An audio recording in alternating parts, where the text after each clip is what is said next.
a massive challenge today. Mississippi State won the toss. They elect to receive.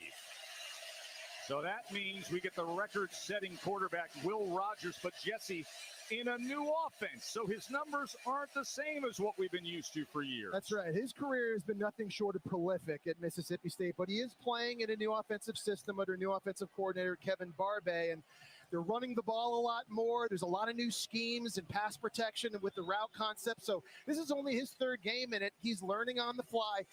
They only threw the ball 17 times last week to beat Arizona, but Joe, you get the feeling to win this one against LSU, they're going to need a bigger workload out of Rogers. Woody Marks, the senior running back who's close to becoming a record setter. He's one catch away from becoming the all-time receiving leader in Mississippi State as they go to Justin Robinson, the big 6'4", 220-pound target. Impact players brought to you by Dots Pretzels. Well, Woody Marks and Tulu Griffin are the two most dynamic players on offense for the Bulldogs. They've got to touch it early and often. And Harold Perkins Jr. is a linebacker at LSU. They're kind of playing with where he lines up, but he's so fast. They need to get him around the ball. Here is Marks as he was patiently waiting on that left side, but tackled by Whit Weeks right at the line of scrimmage. Mentioned Kevin Barbay, the new offensive coordinator. He was the OC at App State last year when they beat A&M. Remember, they put 61 points up on UNC. And they ran the football 52 times in that win against Texas A&M. Kevin Barbay wants to run the football, and that ideology really blends well with head coach Zach Arnett and what he wants to do. Rogers being chased on 2nd and 10. And he just has to throw it away.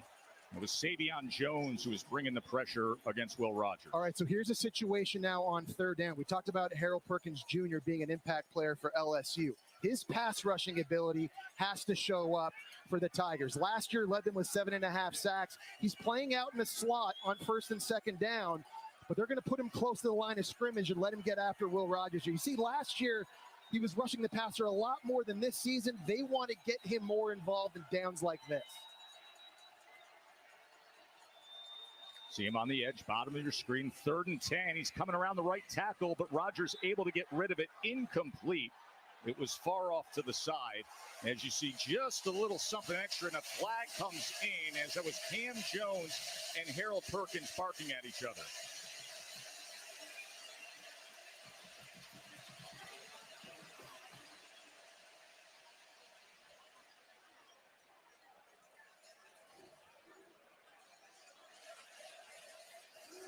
Result of play is an incomplete pass. After the play, personal foul. Offense, number 58. Personal foul. Defense, number 4. Those fouls offset. It's 4th down. Well, you can see Perkins coming off the right side, and it's smart to have him come off the right side, especially when you have a right-handed quarterback like Will Rogers, because even though he doesn't get there, Will Rogers can see number 4 in his peripheral, and you see there the extracurricular activity, blow for blow early in this one. So Keelan Crimmins on to punt. Greg Clayton back deep for the Tigers.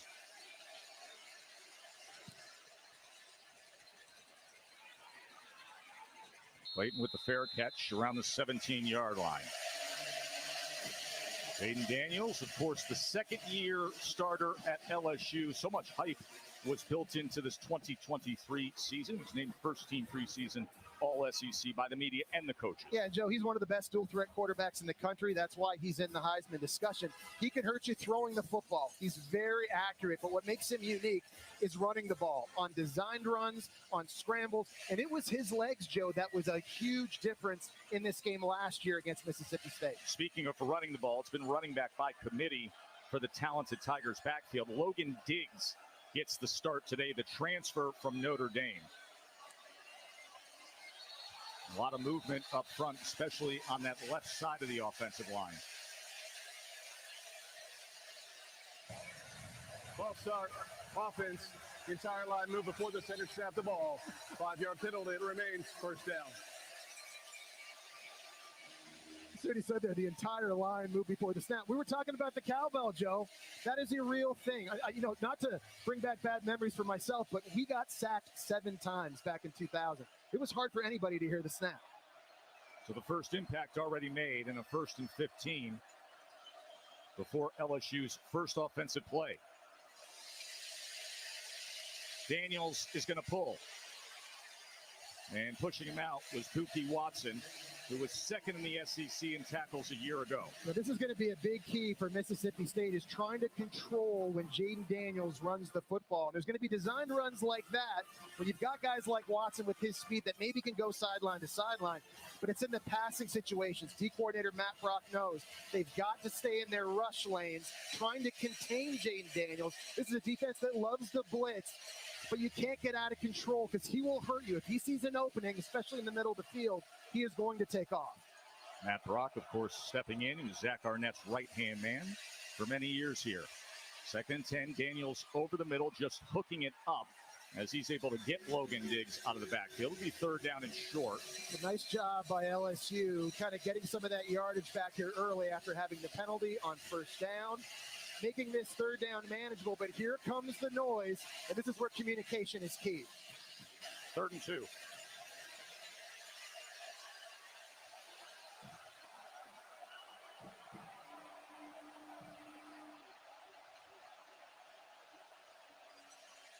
Daniels to pass on 3rd and 2.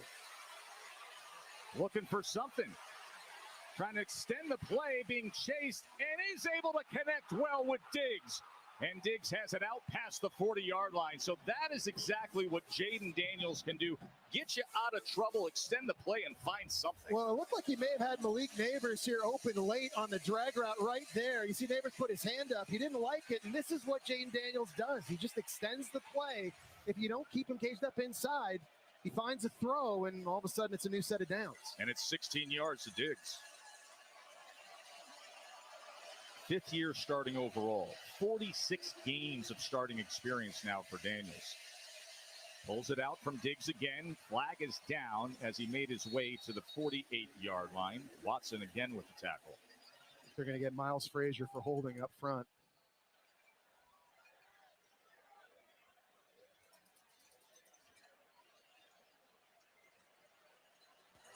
Personal foul, face mask, defense, number 94. The 15-yard penalty is added to the end of the run and includes an automatic 1st down. That's Jaden Crumity and number 94 working in the middle. I thought number 70 was holding him right here, but you see the face mask there on Logan Diggs. Yeah, that's a good call by the referee and a 1st down here for LSU. John Emery, who didn't play the first 2 games, is now in at running back. Number 4, the senior, had 6 touchdowns a year ago.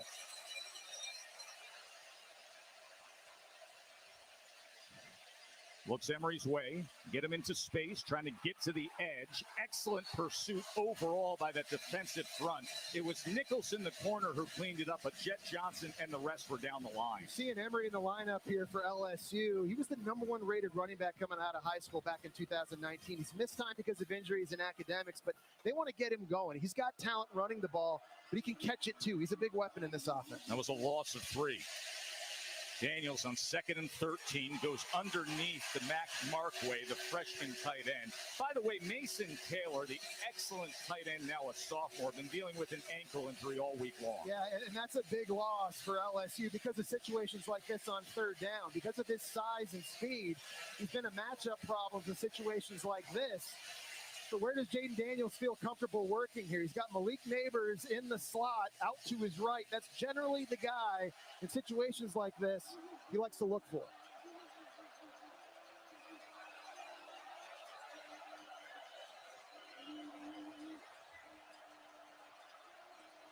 Third down and 8. Here comes pressure on Daniels right in his face as he gets rid of it about a yard short of that line to gain connecting with Malik Neighbors. Well, they're just bringing a lot of heat right up the middle here. A lot of extra bodies at the point of attack. Jayden Daniels is hot. He's got to get rid of this throw quickly. Really nice poise finding the open man. 4th down and 1. As you see, there was a substitution.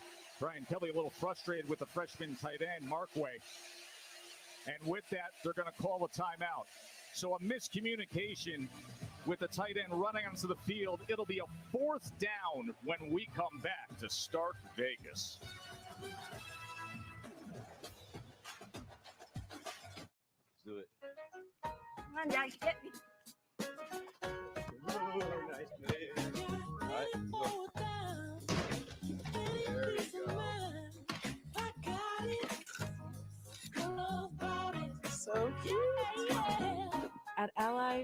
helping millions save more for the things that matter most to them. Whatever you're saving for, we're all better off with an ally. Get back to work. Team, it's been a grind, but I think I've aged you well. Some might say perfect. Who's ready to show 'em who's the cheesiest? I woke up feeling the cheesiest, coach! Cheez-It, official sponsor of the college football playoff. Caleb Williams has transferred to Wendy's for the new loaded nacho cheeseburger. This burger's my inspiration, and I just hope to inspire you. Oh, you have inspired us. Thought we were doing names on the headband. Get it together. Choose wisely. Choose Wendy's new loaded nacho cheeseburger. She's a champion.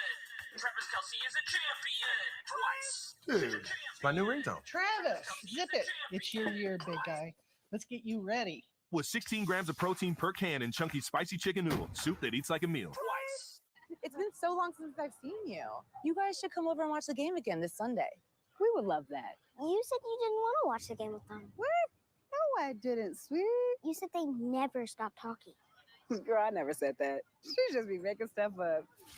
We don't need to see the replay. You just check it. This What Really Happened replay is brought to you by Progressive. One thing no one would challenge, saving money when you bundle home and auto with Progressive. See? Where is that bus? When football was introduced, Arby's and boneless wings weren't a thing. Now they are a thing. And eating $5 boneless wings with fries is the most popular sport in America. Arby's, we have the meat. Did we just get hustled? There's no way they were 70. Interesting. It's both electric and a gas car. Yep. Quite the paradox.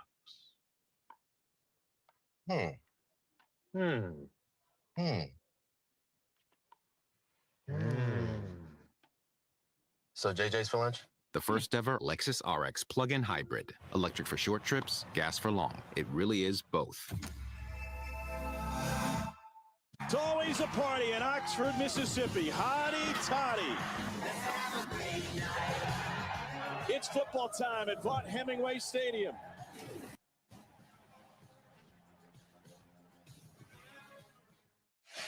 Thrilled you're with us watching the SEC on ESPN. Fourth down, Jesse. And you'll remember in the Florida State game a few weeks back, they got stuffed on 4th and 1 twice in the first half. This has been a little bit of an area of concern early this year for LSU. And 61,000 cowbells roaring early against Brian Kelly's offense. They make the shift, come with a tight alignment.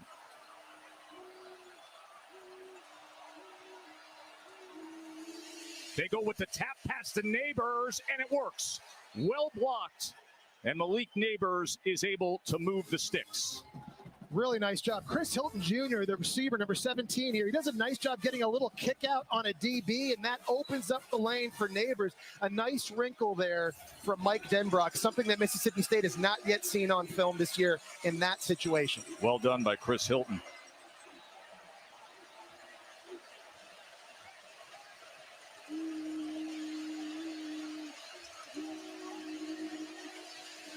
Daniels on first down, going to quickly get it out right back to Neighbors as he is able to drive towards the stick. It's a good drive here in the opening possession for LSU, and for Daniels, just taking what the defense gives you, right? This Mississippi State defense, their corners like to play soft, so they'll give you those 5-6 yards completions if you can be patient enough, and so far on this drive, number 5 for LSU has done that. Jayden Daniels, 7 for 7 to open things up here. 10th play of the drive. Remember, it started at the 12-yard line after that 5-yard penalty. Empty look here as Diggs motion out at 2nd and 1. Back under the middle for a first down to Chris Hilton. Daniels looks right, saw Diggs, comes back to Hilton. Another first down LSU. You get the sense, Joe, that Mississippi State defensively, someone has to just step up here and make a play, right? Backs against the wall. This is not an easy place to throw if you're LSU. So a lot of the coverages they like to play on defense, they've got their eyes on the quarterback, and they've got a lot of speed on the back end to break on these passes. First and goal at the 10-yard line.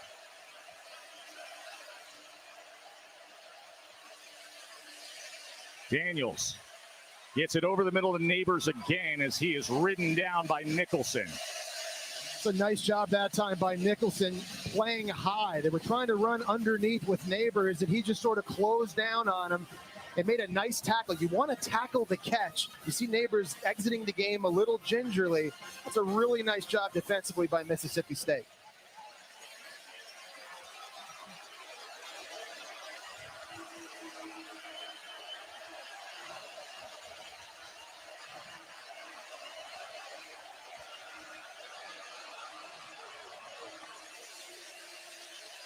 Diggs on 2nd and goal, as it's going to be 3rd down from about the 2-yard line. 3rd and goal headed their way as the bells ring louder.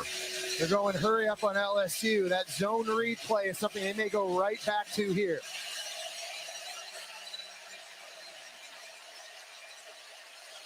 Diggs tries to go up and over, and they're coming in with the mark just short. Jaden Crumedy did an outstanding job up front for Mississippi State, completely collapsing the line of scrimmage and making this difficult. He created a pile, which was massive. And now here we go. You've seen this before from LSU, right? Week 1. What do they do down here by the goal line? This is a place, obviously, Jaden Daniels' legs are a huge factor. Remember the opening drive against Florida State. There's a 4th down sack. 4th and goal here.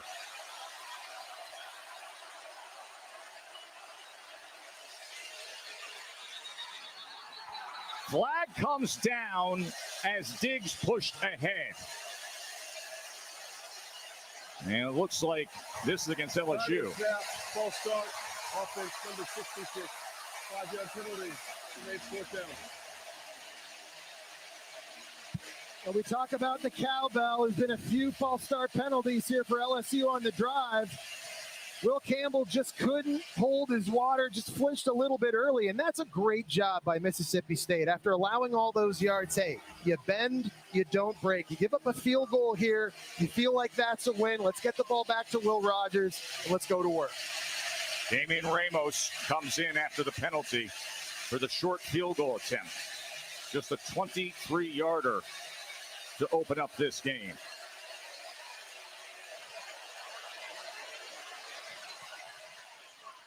And he's able to put it through. Those cowbells count for something. They pushed back the offense. Held to 3 are the Tigers. The Venture X from Capital One gives you premium travel benefits, like 2 times miles on every purchase. The noise canceling. You're being too loud. Thank you. Good choice. Ooh, my lucky number. Earn 5 times miles on flights. Enjoy your stay. Going up? And 10 times miles on hotels through Capital One Travel. Plus, get access to over 1,300 airport lounges. White wine, please. And maybe see the one and only Taylor Swift. Capital One, what's in your wallet?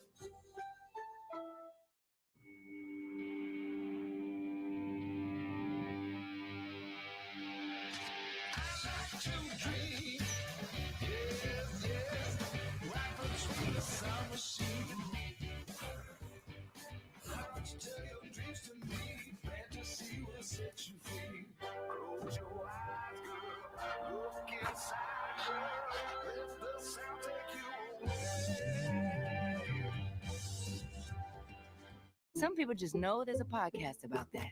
Those are the people who know to choose Allstate. Big tea drinker. Yeah.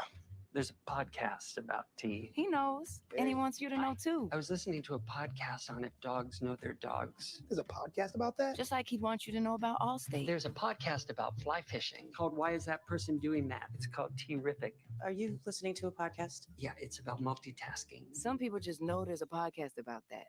Those are the people who know you're in good hands with Allstate. I used to watch the Heisman House every year on TV. And I'd always wonder, is it real? It's very real. Take a little bit more up the top. Now that I've been here a while, it's a lot like campus. We have roommates. Hey, Caleb, just try and keep it down. It's nap time. Of course, there's a gym. 10. All right, people, here we go. Looking good, RG3. No, you're looking good, RG3. Yeah, so it's a lot like... room, rookie. We're doing a ticky-tock. Pound. Just like campus. ESPN College Football is presented by Zales, only at Zales, the Diamond Store, and in part by Goodyear. Discover the possibilities. Goodyear, more driven. There is nothing quite like it in all of college football. The cowbells ringing in Starkville. Jesse, you know it well. Yeah, watching this will be tough. But, we came into this game again, 3 in the nation. We were feeling good about ourselves. We never prepared for the noise of what we were going to see, and we were under duress all game long. Taking safeties is never fun. Getting a high ankle sprain in the process makes it worse. You're no longer mobile at all, and we just we were never able to get into a rhythm, Joe, in that game. And this is a place that I don't care who you are. When you come in, you've got to be mentally locked and loaded, ready to go. Tulu Griffin is a dangerous return man. See what he can offer up here. Patiently waiting for a block and then making the most of it is Griffin. A good return for Mississippi State. Jesse, just a quick update. Malik Neighbors, who had 4 catches on LSU's opening drive, is dealing with a right shoulder injury. He came off to the sidelines. Athletic trainers were assessing it, working on it. He was writhing in pain. He's on the bench right now with the wide receivers, still trying to work through some of that pain, but something to keep an eye on as we move forward this afternoon, Tess. Yeah, Katie's such a big part of their success on offense. A 46-yard return from Tulu Griffin. So this drive will start at the Mississippi State 48-yard line.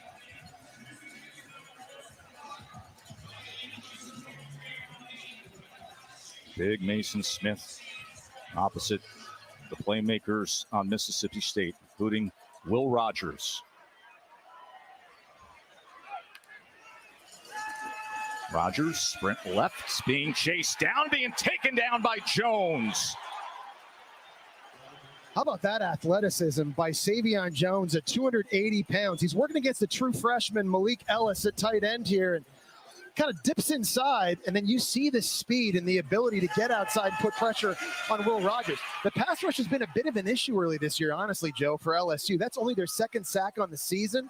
They need more of this, but they've got some matchups up front that I think LSU really is looking forward to taking advantage of.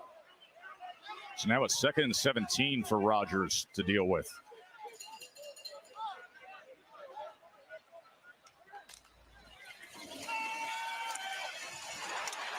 It'll be 3rd and long, and on 3rd and long, watch out for Harold Perkins coming off the edge. Yeah, just a miscommunication. Again, this is a brand new offense, right? Kevin Barbay, and it's not just for the quarterback, but it's for wide receivers too, and this is only their 3rd game. You got to remember, every time they take the field, they're learning something new, and you see a little bit of those issues now showing up here early in this one.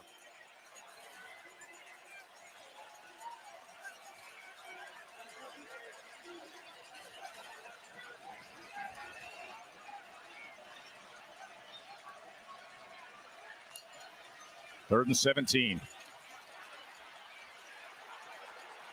And he was trying to get it to Woody Marks. Nothing was going to happen there, no matter.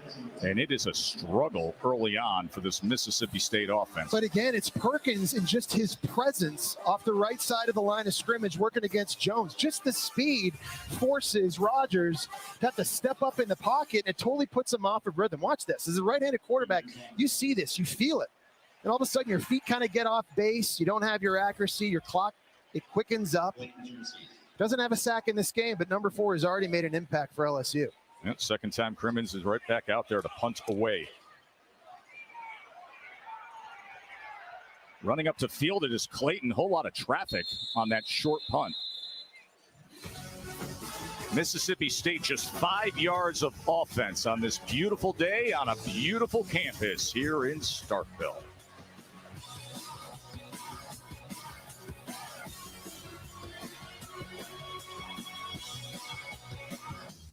Tennessee, Florida, Colorado State, Colorado, tonight on ESPN. Did we just get hustled? There's no way they were 70. Interesting. It's both an electric and a gas car. Yep. Quite the paradox.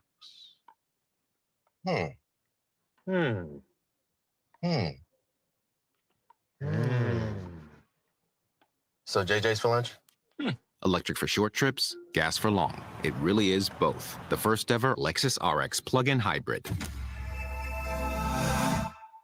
F-R-E-E. Oh, yeah, free. Get a free eye exam when you buy 2 pairs of glasses starting at just $79.95. Book an exam today at americasbest.com. Domino's new pepperoni stuffed cheesy bread is the best thing since bacon and jalapeno stuffed cheesy bread, which was the best thing since original stuffed cheesy bread. Get Domino's new pepperoni stuffed cheesy bread or any other 2 or more mix and match items for just $6.99 each at Domino's.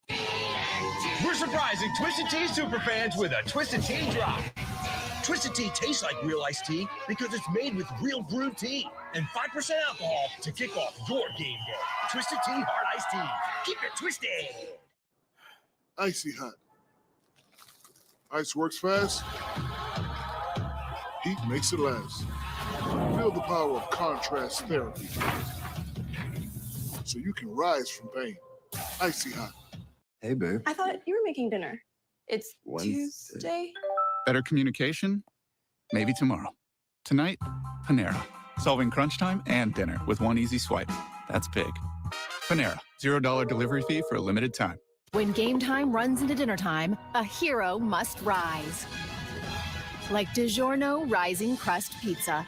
Because delicious fresh baked taste straight from your oven always wins. It's not delivery, it's DiGiorno. We made it. BMO has arrived. BMO? It's just BMO. We're a bank. Is that everything? That's everything. And 40,000 ATMs. Wow, you're a good packer. Febreze. Your bathroom needs Febreze small spaces. The always-on odor-fighting air freshener you set and forget. No outlets used, no batteries needed, no effort required. So your bathroom stays continuously fresh for 45 days. That's the power of Febreze small spaces. Febreze. Hate it when a car freshener hits you with an overwhelming blast of perfume? Febreze car vent clips work differently. Febreze gives you consistent freshness that starts just right and stays just right for 40 days. Upgrade to Febreze car. You got me. Tag. You're it. Imagine a world with no drama. For the guarantee of high-quality promotional items delivered on time, go to 4imprint.com. 4imprint for certain. 46 games now started for Jayden Daniels. Bo Nix, the leader among active quarterbacks at 49. By the way, Bo Nix next week against Coach Prime. Oh, yeah, it's going to be big. I'll tell you what's impressive about Jayden Daniels. 46 starts, just the toughness, right? And he's taking big shots week in, week out. To not miss time, that's impressive. Packed on a little bit of weight to help out. Daniels as wide open as Neighbors. Remember, he was favoring a shoulder moments ago, right back into the game, and a good start to this drive for LSU. Malik Neighbors. It's a nice design by Mike Denbrock in the route concept. You've got two guys on the outside clearing out. You see that? That opens up green grass for Neighbors to run into. That's just easy pitch and catch. 32-yard reception.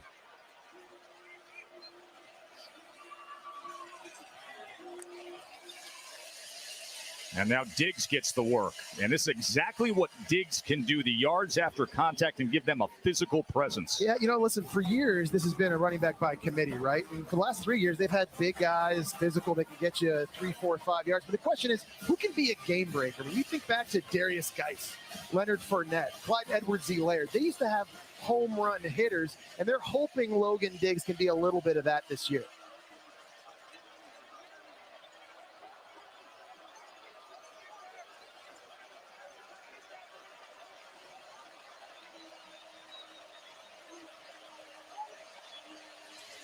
Second and 2.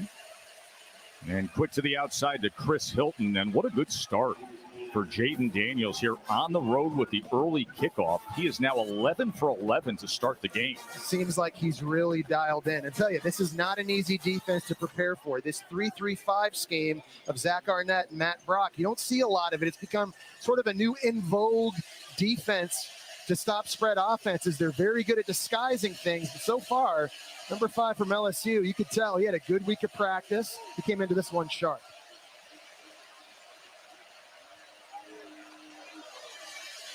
Daniels on first down. Gonna take a shot to the end zone, and Neighbors comes up with it.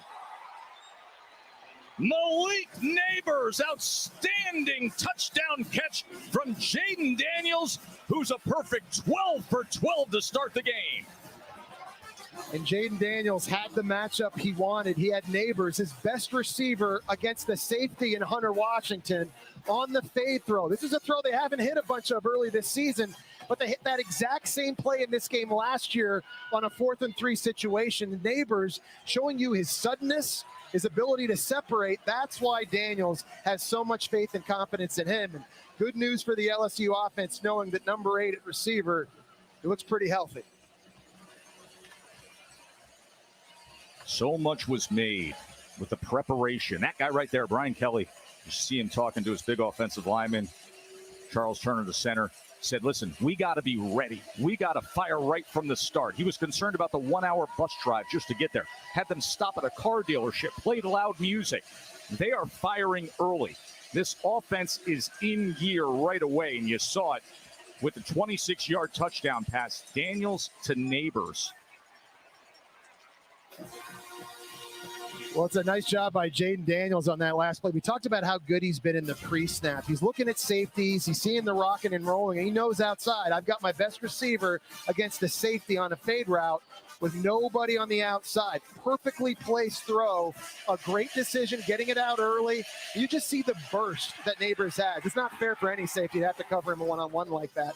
Lots of weapons in this offense, Katie, and early, Jayden Daniels looking good. You know, Jesse, the NFL feedback Jayden Daniels received in January was hesitant, and it fueled him this offseason. Daniels says, if you watch the tape this year, I'm standing in there giving my guys a shot, letting them get open, getting through my progressions, and making decisive decisions, having the pocket presence. He said last year, yeah, I'll admit it, I was quick to take off and run it before allowing the play to develop. He feels like his pocket presence has improved, as has his decision-making.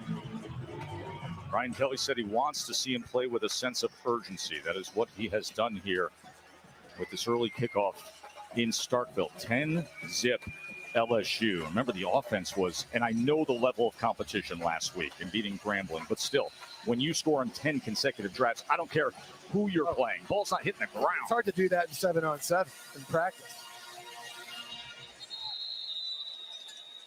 Tonight on ESPN, we have 2 games of action for you at 7 Eastern. It is that Vols offense, number 11 Tennessee at the Swamp, the rivalry game against Florida. And then it is Coach Prime, 10 o'clock Eastern, Colorado State. Lighting a fire with some of the talk this week. And number 18 CU. Man, and like, how many more snaps can Travis Hunter play this year? Talk about the Prime effect, what he's been able to do. And yeah, it's a lot more talent and recruiting, but to me, it's just the attitude this team has and their expectation every time they take the field.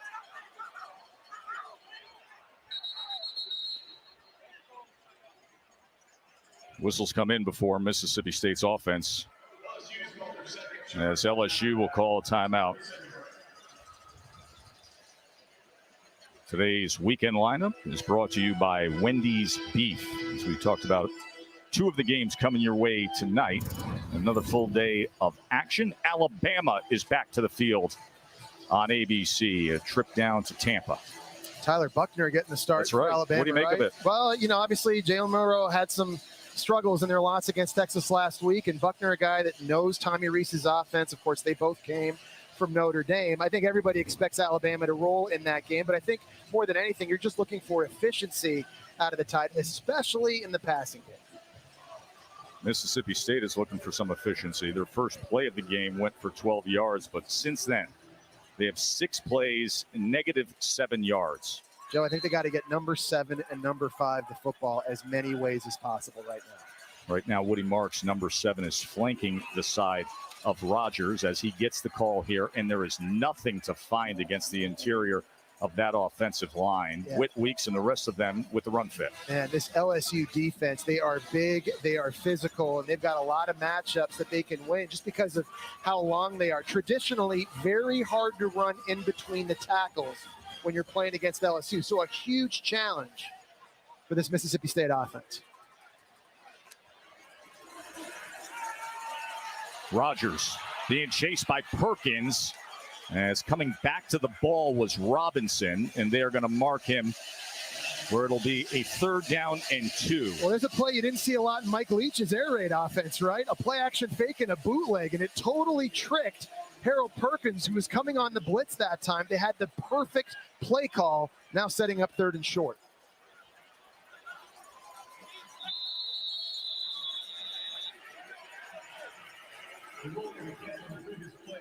Review. Jason Autry heads up this SEC crew as the play is officially under review. That catch on the sideline by Robinson. Robinson was the MVP of their bowl win a year ago. Yeah, he's a big guy, 6'4", does a nice job here getting low to the ground. Now, he has to have an established complete and maintain complete and continuous control. The ball's allowed to touch the ground, but it can't help him make the catch. So that's the question referees are going to be looking at here. There, the ball hits the ground, it looks like, but do you see any movement in the ball after he has it? Is there any wiggle?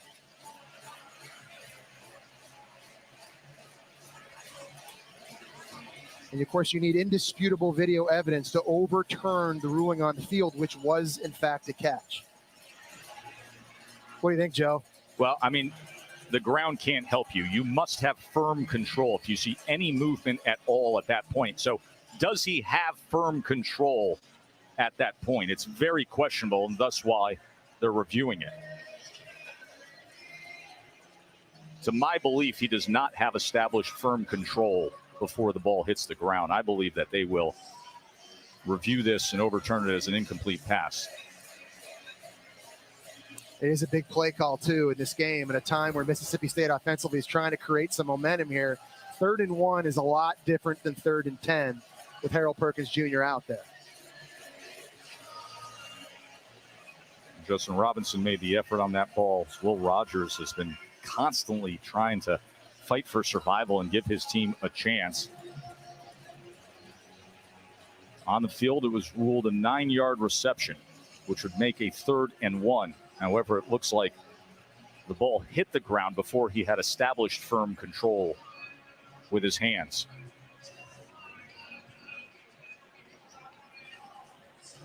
I find it so interesting to see how Will Rogers has approached things with this offense, Jesse. Young man who thinks like a coach. They always talk about that, the son of a coach, and such a difference going from the air raid to this system. After video review, the ruling is an incomplete pass. The receiver did not have firm control prior to the ball touching the ground. It'll be Mississippi State's ball, 3rd down at the 25-yard line. So they will walk that back, and it'll be a 3rd down and 10. And that is the spot where LSU has gotten off on Will Rogers. So if you're Kevin Barbay now, the offensive coordinator for Mississippi State, you've got to have a plan for Harold Perkins Jr. rushing off the edge. This time, he's lined up on the left side against Petravius Johnson one-on-one. They've got the running back up that way as well. You need to have a plan for number 4 and his speed. Against the left tackle, locked up, tried to set up the screen to Woody Marks, and that ball was thrown too high. So they're going to be punting again, and the offense just can't find itself here. Well, I like the idea on the play call because you're trying to throw the screen behind Perkins coming this way and just try to get him in behind. They just couldn't link up for it right here. As a quarterback, you're holding it to the last possible second. I've seen a few throws get away from Will Rogers early. That's one he'd like to have back because Marks may have been able to go get it first had he caught that one. Andrew Osteen on to punt for Mississippi State. See if Clayton gets a chance for a return as this air catch at the 37-yard line. Want to remind you, tomorrow morning, Sunday NFL Countdown. It is life after Aaron Rodgers this season for the Jets. What is that? Plus, Dak Prescott, Jared Goff. We will hear from them. That's 10 a.m. Eastern on ESPN. How about how the whole sports universe on Monday just said, what did I just see? It was unbelievable. It was crazy. Aaron Rodgers and all the buildup leading into that, 4 snaps into the game, lost for the season. What does that mean to what looks like a very talented New York Jets team this year? But that whole game, start to finish, that was like a Hollywood movie star. Wasn't it? It was amazing. Defense did their job. Jayden Daniels has been a perfect 12 for 12. Do we hear 13? Here's Williams. Williams breaks the tackle, and he's out to midfield. Nice play by Josh Williams to go ahead for 13 yards as he got through Hunter Washington. It's another good decision. Linebackers are going to be dropping out here, playing a big zone. So for Daniels, he's just got his eyes downfield, nothing there vertically. All right, where's my check down? Showing the poise of a guy that started 46 games in his career. Record is 17 for 17 in LSU history. Of course, it was Joe Burrow in 2019. Daniels cuts back against the grain and finds just enough of something, but this great start for Jayden Daniels, Jesse. It is impressive.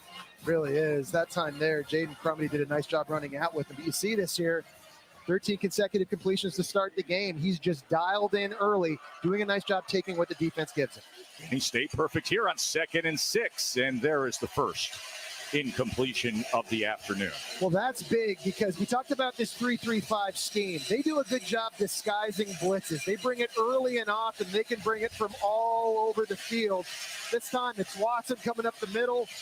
You've got Russell coming off the edge, and that time they were able to fool the protection. Let's see if they can do it again here on 3rd down.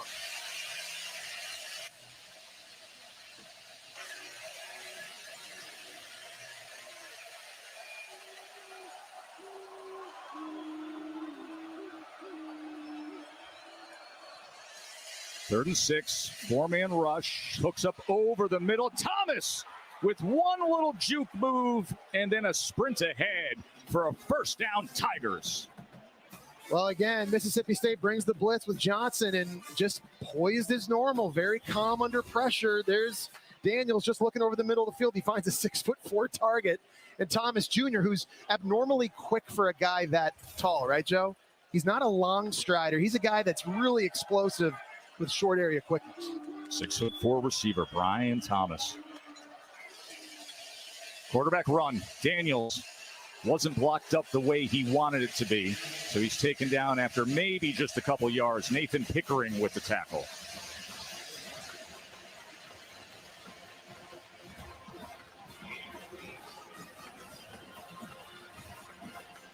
Look at this time of possession here. We're under 30 seconds to play in this first quarter.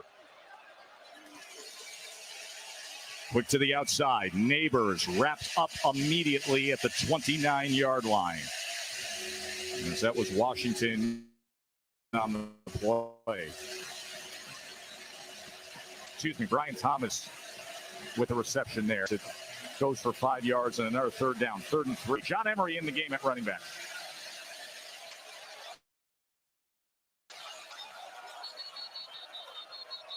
And that'll be the end of the first quarter. Jayden Daniels, 15 of 16 passing, and a touchdown pass, a 10-0 lead for LSU.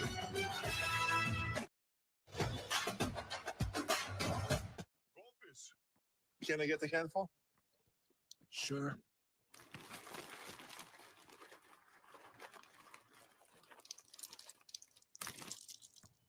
Happy? Go for the handful.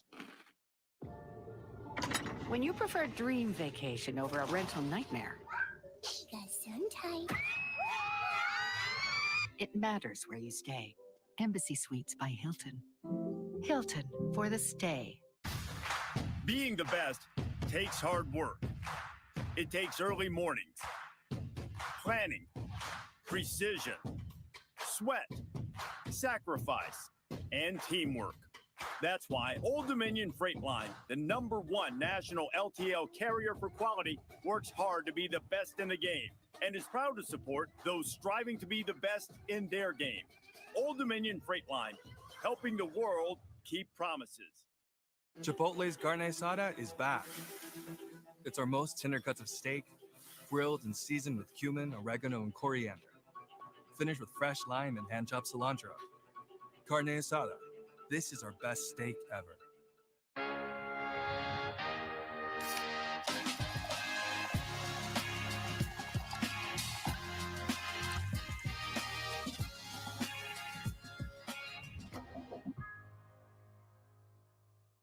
Leftovers again? Easy dinner for 2. And only 2. Pillsbury Cheesy Chicken Bacon Ranch Crescent Rolls. They're as easy as fill, roll, and bake. It's been a while since I joined the Clean Plate Club. No kidding. Fill, roll, bake. With Pillsbury. The beach has always been there for us. As an oasis. Somewhere you can escape to. So it's time we were there for it. That's why Corona's helping clean 100 beaches by 2025. It's the first step in our fight against plastic pollution. To join us, visit coronausa.com. It's time to hit refresh, to be buttoned up, to feel your best and look it by using Just for Men shampoo and hair color to eliminate gray in 5 easy minutes. It's time to look forward. Just for Men shampoo in color. Neither snow-capped mountains nor puddles of water, nor unexpected detours with a 20-foot drainage pipe can stop the ruggedly capable Telluride X Pro from getting you to your dinner reservation on time. Okay.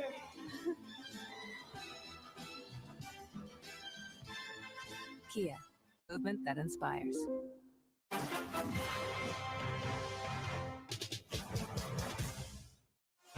Coach Kelly, you wanted a fast start and you got it. How would you assess your team's play through one? Yeah, we've got off to a good start. Obviously, the penalty there on third down, forces us to kick a field goal or fourth down, and that was unfortunate. I mean, could go either way. But the guys are playing well. They got off to a good start. It's an early start. You really want them to get in here and quiet this crowd down. It's a sellout, but off to a good start. We got to keep playing. Thank you. Yeah.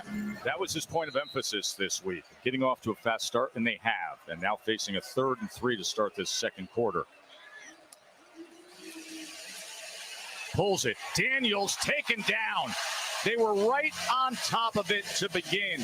Jet Johnson was there. Deontay Anderson was there, and Daniels was retreating. You cannot defend the zone read any better. Someone's got to come inside and crash, and someone's got to replace him, and that's Johnson, number 44. The SEC's leading tackler a year ago, knowing where the ball's going to be and anticipating it.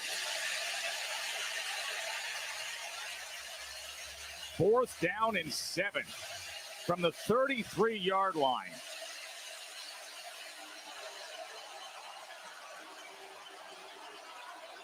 Here's Daniels on 4th down. Gonna launch it to the end zone.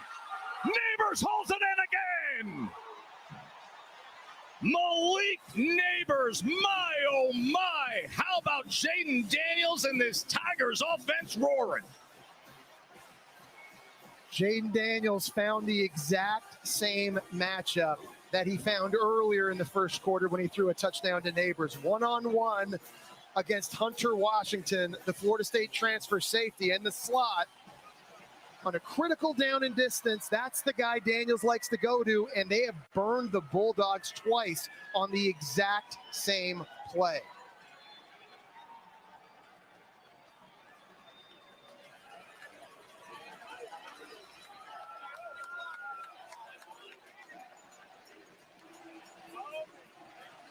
Jayden Daniels has 1 incompletion.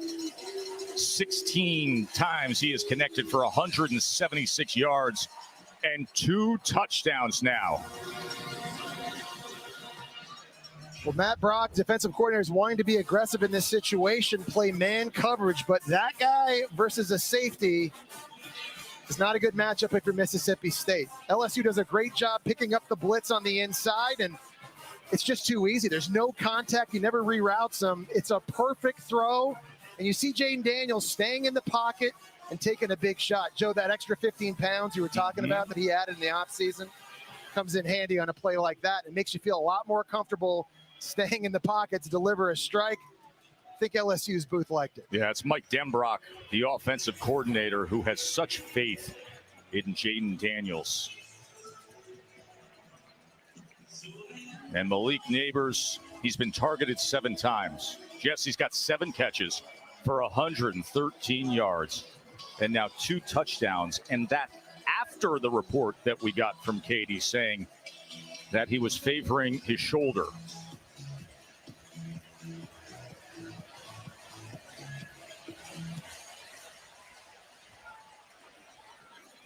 (17-zip) LSU as we say good afternoon for the first time today to Matt Perry. Gentlemen, good afternoon. I've got your AT&T 5G, keeping fans connected with our multi-view. A look at what's going on around the country. Kansas State, Missouri locked in a good one on SEC Network, ESPN2, ODU up early on Wake Forest, and Florida State and Boston College. Let's go back to the Spro Bros and have them talk about their coffee from this morning. I mean, you got to get a Saturday started, Matt, with a good Spro. Yeah, back in the day with Matt and the guys in the studio, it was a lot of Spro and a lot of flick chips. Mm-hmm. Rogers, as he connects with Marks out of the backfield, and Perkins is right on top of it. So they're playing Perkins out in the slot a little bit more now, Joe, for things like this. In modern spread offense, you're seeing so many bubbles and tunnel screens and swing passes to running backs. They're getting their best player defensively close to the football to take those plays away. You can basically scrap all the quick perimeter game you have in your playbook when you're playing against LSU with number 4 out in the nickel position. Not the way Woody Marks wants to do with a loss of 1, but that did set the records. That is incomplete. They tried to get it to Griffin. So Woody Marks is the all-time leader in Mississippi State receptions, but this offense just cannot find themselves. But Joe, they only had 10 plays coming into this drive here, and you start to worry now if they keep going 3 and out. What does that mean for their defense later in the game? They're going to play a lot of snaps. They got to get this guy right here, number 7, who just broke the record in this game early. The most career receptions in Mississippi State history. They got to get him going. This is going to be a long one. 3rd and 11. Just look for number 4. Here he comes against the left tackle. This time they go with the shallow cross to Griffin. And Griffin trying to split defenders before he is driven back by Greg Penn. And a flag comes out. But the pursuit of this LSU defense, time and again.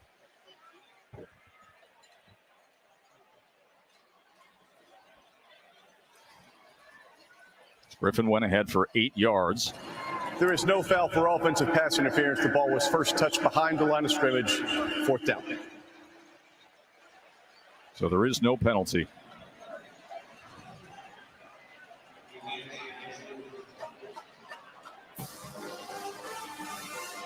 Just no rhythm offensively right now for Kevin Barbay and the offense. This is something they've got to find. They've run only 13 plays. Joe, they have only 12 total yards, and now they're getting set to give the ball back. Or looks like on 4th down here. Jesse. Yeah, Rogers on the field. I think Zach Arnett's deciding, look, we need a momentum shifter right now. This is from their own 32. Wow. This is from their own 32-yard line. Well, desperate times call for desperate measures, but you wonder if this is too early. 4th down as the whistles blow as Rogers was set to snap it. Flag comes in. Timeout was called by Mississippi State. This is the first of the half. So we're going to take a break with them as the offense stayed on the field from their own 32-yard line, trailing by 17. We'll take a quick break.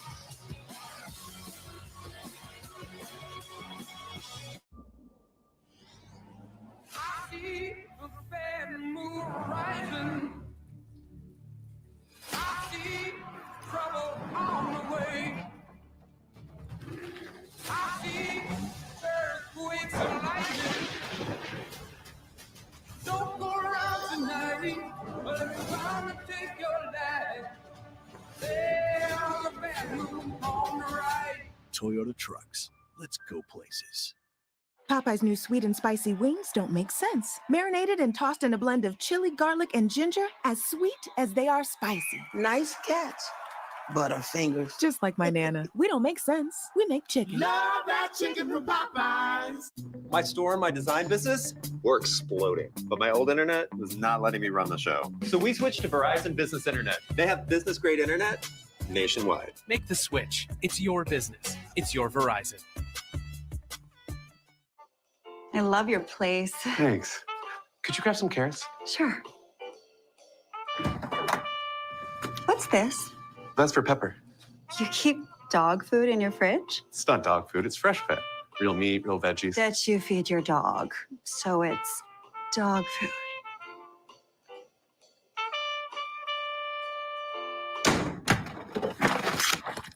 You were so right about her. Fresh Pet. It's not dog food, it's food food. A rematch of a spectacular fight.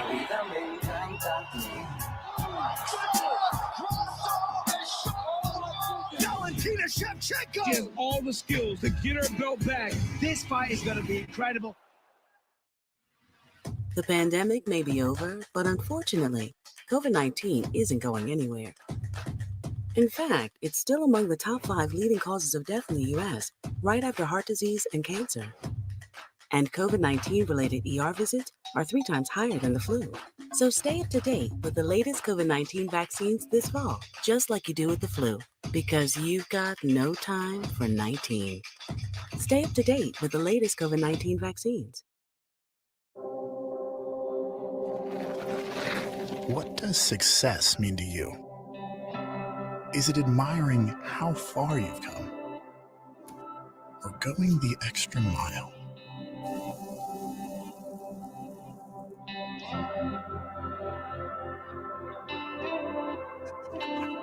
Together, we bring more. Beef, it's what's for dinner. Going back to that last completion, you see Kevin Barbe changing up some of his protection schemes. This time he has Woody Marks come off, and he's just going to chip block on the edge to try and give Will Rogers a little bit more time to get rid of this football. It's a nice adjustment in game. You're going to have to do more of that as this game goes on. 13 plays for 12 total yards for Mississippi State. And after the timeout, they do decide to punt away as Greg Clayton stands back for the Crimmins kick. I agree with that decision too, Joe. It just felt a little too early to take that risk.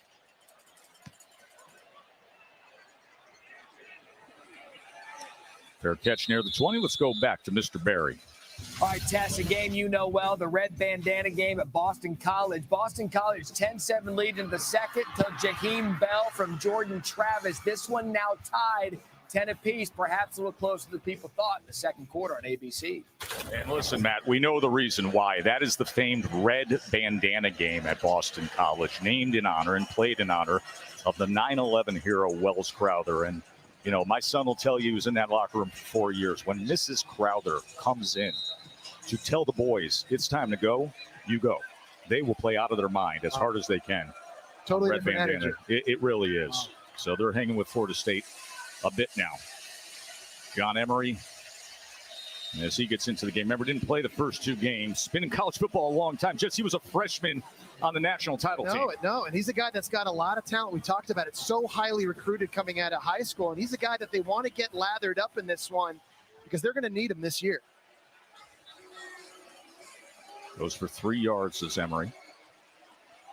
Jayden Daniels and Malik Neighbors, they have been the story so far in this first half.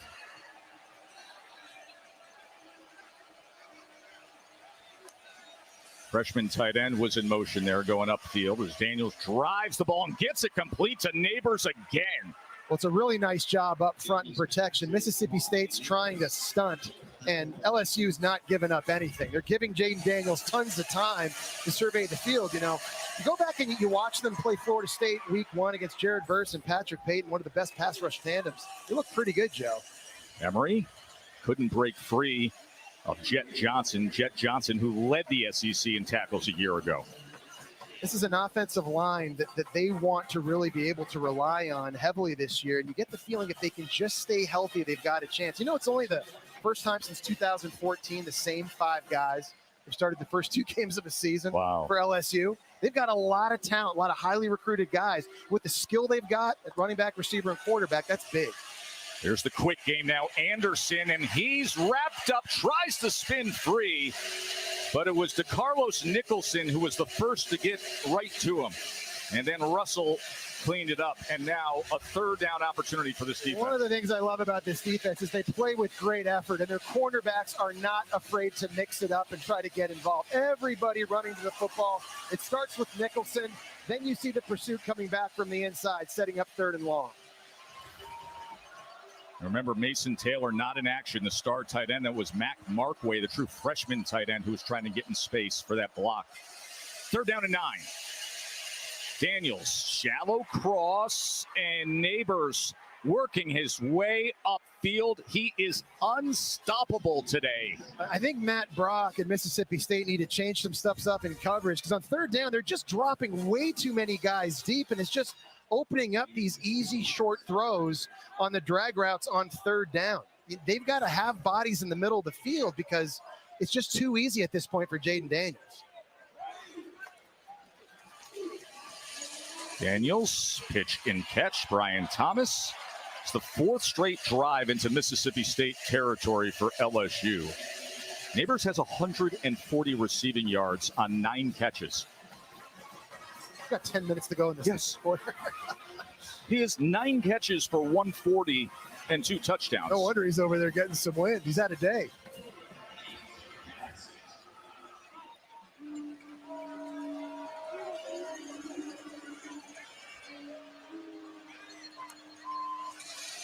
Play action. Daniels pressure up the middle, and they take him down. As it was Deontay Anderson with the sack of Jayden Daniels, their first of the day. You're going to see a blitz from the linebacker position, and then inside Anderson is just playing the nose coming this way. So you got all this action, and it's forcing Jayden Daniels off his mark, and finally, Mississippi State able to get home and create a negative play.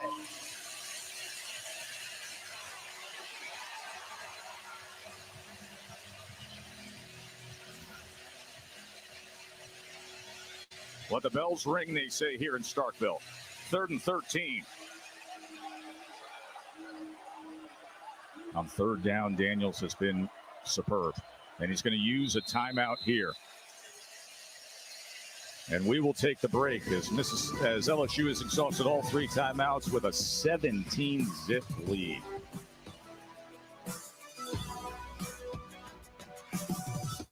Hercule Poirot, come with me to a seance. Detective, you are here to discredit me, but I can talk to the dead. Mom, what is happening? Somebody has been murdered. A ghost killed her. One of you is the killer. No one shall leave until I find her. If the living have been killed by the dead. You were saying? A Haunting in Venice. Rated PG-13. Now playing. Only in theaters. With no fees or minimums and no overdraft fees, banking with Capital One is the easiest decision in the history of decisions. Even easier than this. We need a clutch hit. Derek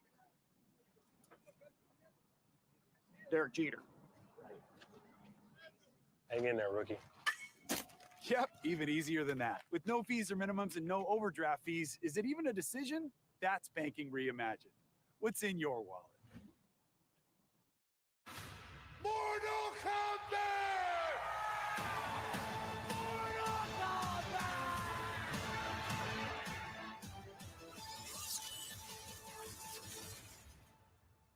Rated mature. Team, it's been a grind, but I think I've aged you well. Some might say perfect. Who's ready to show 'em who's the cheesiest? I woke up feeling the cheesiest, coach. Cheez-It, official sponsor of the college football playoff. Wendy's new breakfast 2 for $3 is so good, the crew is giving every combination code names. I got that sauce biscuit and some Tay-Tays. Eggman and Saucy Boy. 2 hot coffees. No matter what you call it, Wendy's breakfast is that breakfast. Choose Wendy's new 2 for $3.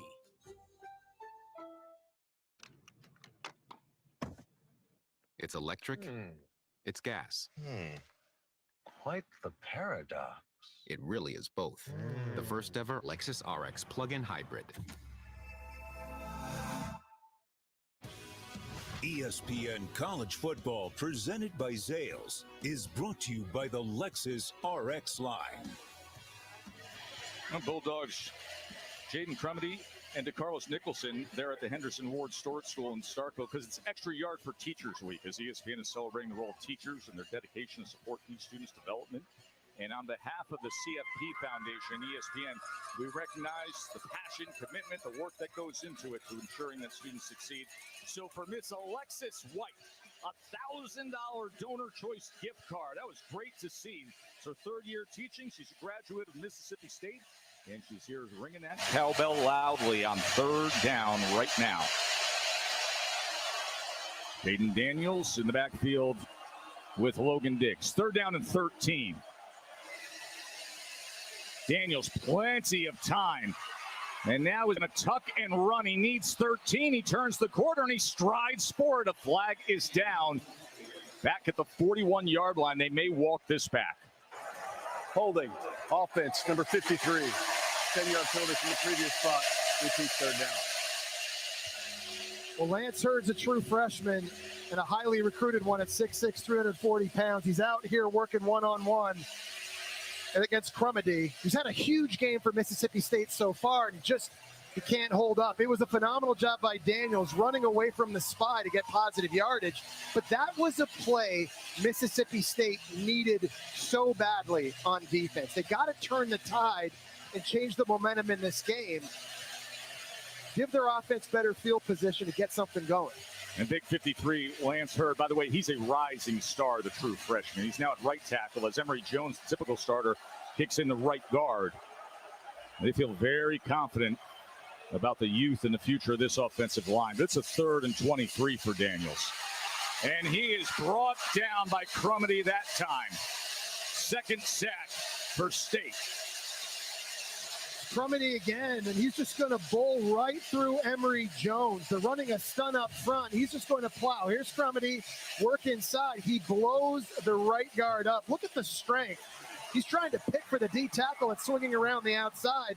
He's made a lot of plays. He's the one player up front for Mississippi State that LSU just has not had an answer for.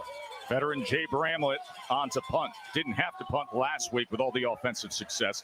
Against Florida State week 1, he was very, very good. He's got a dangerous return man opposite him in Thomas, who had a 63-yard touchdown return against Georgia.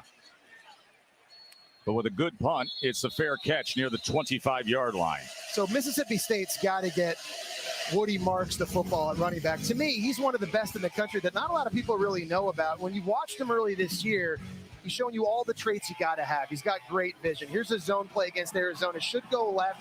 He sees the cutback ability. He's been great in the open field. But we know, having played in an air raid offense, he also can hurt you catching the football. Here on a screen, you're negotiating the defensive tackle, getting out with 2 offensive linemen, and again in the open field, difficult to bring down. But this is what I love, pass protection, and not just knocking guys down, finishing them. He is an exceptional running back. He's versatile, can do all the things. They got to get him going here. They're going to start this drive with Pittman, but they're going to go with the jet motion with Thomas, as Thomas can't find anything at all. He was brought down by Andre Sam, the transfer from Marshall. And he is a human missile. You watch him on film. He comes downhill with bad intentions, lots of speed, and he likes to hit. Now, the safeties at LSU have missed some tackles early this year, but they're going 100 miles an hour. You saw an example of that right there.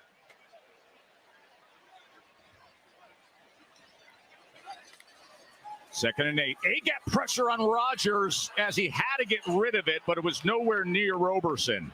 Well, it just didn't look like Roberson was expecting that pass. Again, another example in Mississippi State of just quarterback and receiver not being on the same page. It's Weeks coming right up the middle, so Rogers is hot. He's got to get rid of this throw, but you need a little more sense of urgency at wideout to turn around and expect to catch it.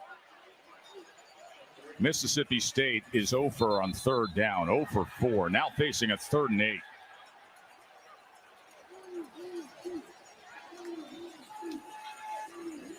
Rogers taken down yet again. That is Big Makai Wingo. He is always the first name that comes up when you ask about leadership on this defense for Matt House and the Tigers. Well, there's a lot going on the right side of this line of scrimmage. They're bringing this twisting Perkins inside. There's a blitz. The tackle gets wide, and that allows Mingo to run right through 2 players.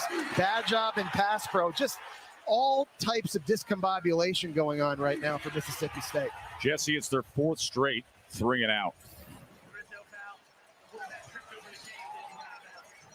A knuckler is sent downfield as Clayton will call for the fair catch. Mississippi State has 16 plays for 7 total yards.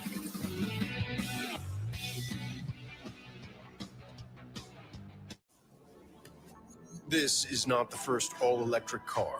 That's because no BMW sees the road until it's reached the ultimate standard, our own.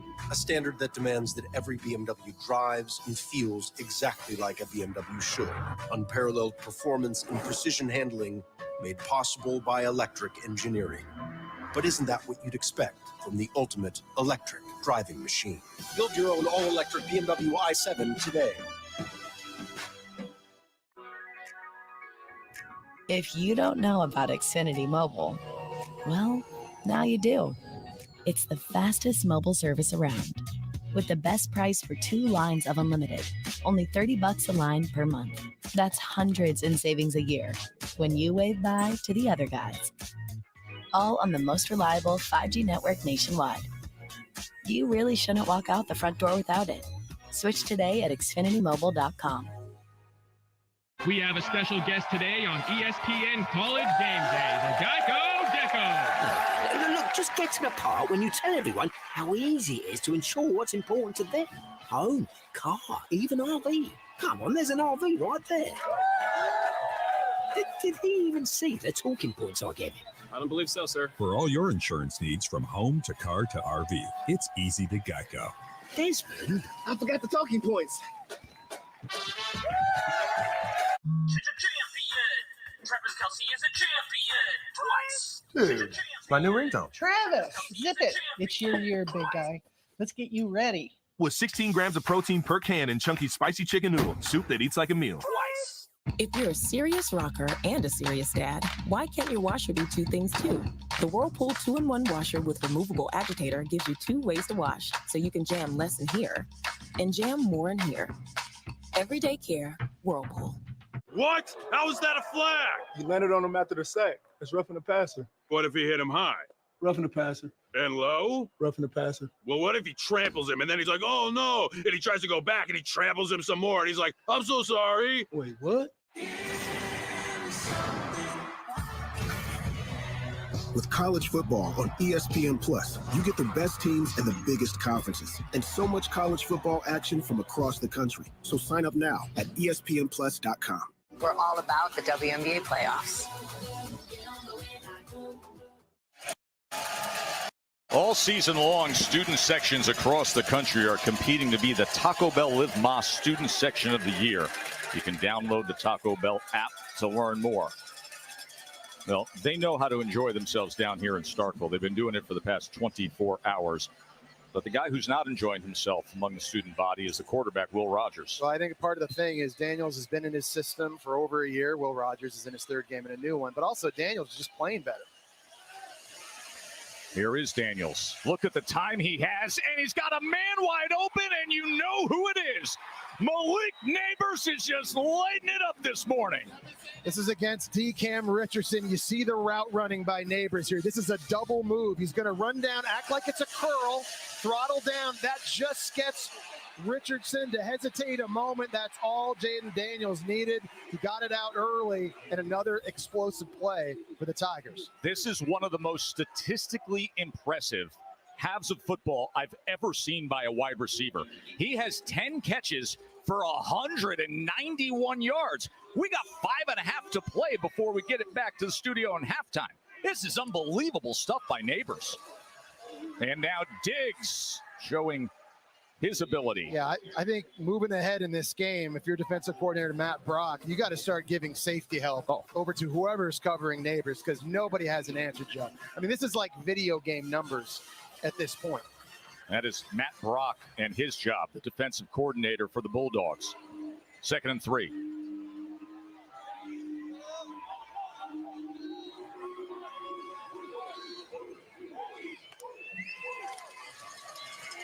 Diggs straight ahead. There's that pad leverage and that physicality that Brian Kelly wants to see. He was a good running back at Notre Dame. Came to play for his old coach, and he could emerge as the guy, Jesse. Yeah, he could be a difference maker. He's got a little bit of a burst to him, which is something that I think this backfield needs at LSU, and I love what Mike Tenbrock says about him. He's a guy that gives you more than what you blocked for. You know, he just gets those extra yards. Take a look at the comparison here, time of possession and yardage between these two offenses. It's a one-sided story. 1st and goal. Keeps it. Daniels. Whew. He's going to be just short as he was cut down as he was making his way to the goal line. That was Corey Ellington who was able to get to Daniels. I think one thing I've seen with Daniels is, I know he's athletic and he likes to run outside. I wish he would take better care of himself, though. He got drilled week 1 against Florida State. I know he's put on an extra 15 pounds, but it is a long season, and they need him if they're going to reach the college football playoff. 2nd and goal. Williams goes straight ahead. He's going to be short. So no gain on the play. Just another big moment here for Mississippi State on defense. Down 17-0. LSU is going to get it first in the second half. You need to come up with a stop and slow down the bleeding.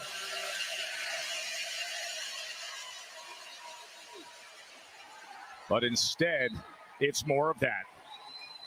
As Josh Williams goes ahead for the 1-yard touchdown. And you are seeing every facet of this LSU offense. As Brian Kelly said, he loved what he saw last week. You know, it was the remedy game after Florida State. You play Grambling. You got an overmatched opponent, but you execute perfectly. Well, you're right, Joe. I mean, this is a team and an offense that if they play to their standard, they're going to be very, very difficult to stop. As you see Williams going in for the touchdown. But you can even go back, Joe, to week 1 against Florida State. They should have scored 31 points in the first half of that game. They were up and down the field. They were stopping themselves.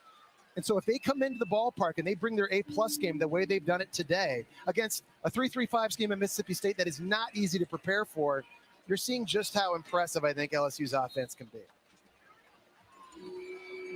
An LSU offense that's still, with over 3 minutes to go before halftime, has 39 plays for 294 yards. One of the finest first half performances by a receiver that you'll ever see. And a big 24-0 lead on the road. Whee! Where'd Arby's Buffalo boneless wings go? Whee! Hot honey barbecue too. Whee! Oh, there they are with fries for $5. Arby's, we have the meat. Those new tiles are falling right into place until you run out of, what are those called again? Oh, right. The Home Depot app is made for doing that doesn't miss a beat. So you can find what you need fast and keep things moving in the right direction. For doing that doesn't stop, download the Home Depot app. It's made for doing. You got the email too? Guess we're all going in. I'll see you there. Okay, bye. The all-new Hyundai Kona with complimentary Blue Link Plus featuring digital key. Over the years, I've seen what loyalty can do for business. These people have helped me build this company from the ground up. So I'm doing what I can to help secure their future. Introducing new buttermilk biscuits in sweet and savory flavors, so everyone can have their perfect biscuit. Or add one on the side. Get a breakfast biscuit sandwich with a side for just $7 for a limited time. You can feel it. A force that moves everything around it. With intensity and power that comes from deep down inside. Full-time fans, your passion is unshakable, and you deserve a reward. Modelo, the mark of a fighter.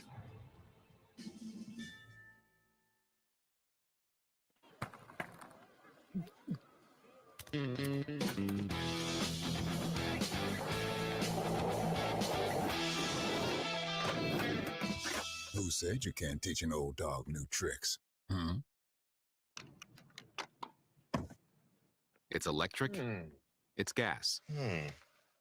Quite the paradox. It really is both. The first ever Lexus RX plug-in hybrid. Patrick, Jake from State Farm, explain this bundling thing again. All right, Coach Reed. Let's say these fries are your car, right? And And this burger is your home. Okay. it can be more affordable if you bundle them together. Kind of like a combo meal. Kind of like a combo meal. Explain it again with those nuggies. Bundling, just another way to save with the personal price plan. Like a good neighbor, State Farm is there. I'm Matt Berry. Coming up on the Lexus halftime report, Florida State caught in a tough one on the road against Boston College. Same for Penn State on the road against Illinois. Plus, we'll break down Coach Prime tonight in Colorado and a deep investigation into why Jesse Palmer really left Joey and me in studio to go back to the booth. Yeah, people need answers to that, Matt. Where the truth lies. There's too much money in that studio. Oh, yeah. Not enough for an extra seat. Too much handsome. A whole lot of handsome. Whole lot of handsome in there. Now we got Dan Mullen. You kidding me? Griffin on the return. to Lou. Gets it to the 28. Katie. You know, Tess, Roger says the biggest adjustment was memorizing the terminology and longer play calls in this offense. He said in a pro-style offense, the play calls are wordier. There's more shifts, motions. It's more complex. He said he had to study the play calls like he would for a test, reading and repeating the calls over and over again. Jesse, it's one thing to memorize it. It's another to be able to go out and apply it. Yeah, no doubt about it, Katie. I mean, in this new offense, there's all these new schemes in the run game and pass protection and the route concepts. It's hard enough just to know where to throw the football and where to keep your eyes. It's a whole other thing with respect to the verbiage and the play calls, just to spit it out so you tell everybody else what to do.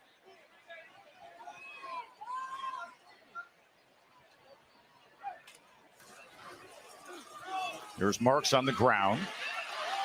Best play they've had in quite some time, and it comes from Woody Marks as he goes down the sideline for a chunk play that they desperately needed. And this is what they need. They got to get this guy touches and going. They're running a counter play here to get him to the outside. Justin Robinson at receiver comes up and blocks the safety, and there's the open field running ability, a big reason why this guy leads the SEC in rushing yards. A 52-yard run. They had 7 yards total offense prior to that 52-yard run. And now a shot to the end zone. And incomplete as Antonio Harmon had a chance at it. And that's a play Antonio Harmon just has to make. He's out there working against Harold Perkins Jr. I mean, that's a guy that we're used to seeing rush the passer. He's out in coverage, and I know he's fast and he's an athlete, but he doesn't get a lot of reps covering guys. So when you get those matchups like that, you might not get many more in this game. Man, you've got to make those count. Opportunity for Mississippi State. After the big play by Marks, pressure on Rogers, and he is torn down, and it is Harold Perkins, the All-American. Well, they're trying to get to Perkins with Nick Jones, the backside guard, and that's just not going to work with his speed coming off the edge. He's coming ripping around the outside. The left guard was the one who came out to try to get him, but you're not going to pull anybody and block the edge with number 4 in his speed. And you're seeing already Matt House, the D coordinator from LSU, he is committing number 4 in the pass rush more than what we saw in the first 2 games. So Perkins with his first sack of the season. Last year against Mississippi State, he had a sack and a half and 5 tackles. Thomas trying to shake free to the 14-yard line. But still, Joe, this is easily the best Mississippi State has looked offensively in this game. And you get the feeling now, down 24-0. 4th down, you got to go, and a field goal is not going to do it. Oh, no. I mean, here's Zach Arnett. The mindset here is we got to put 7 up on the board before going into halftime.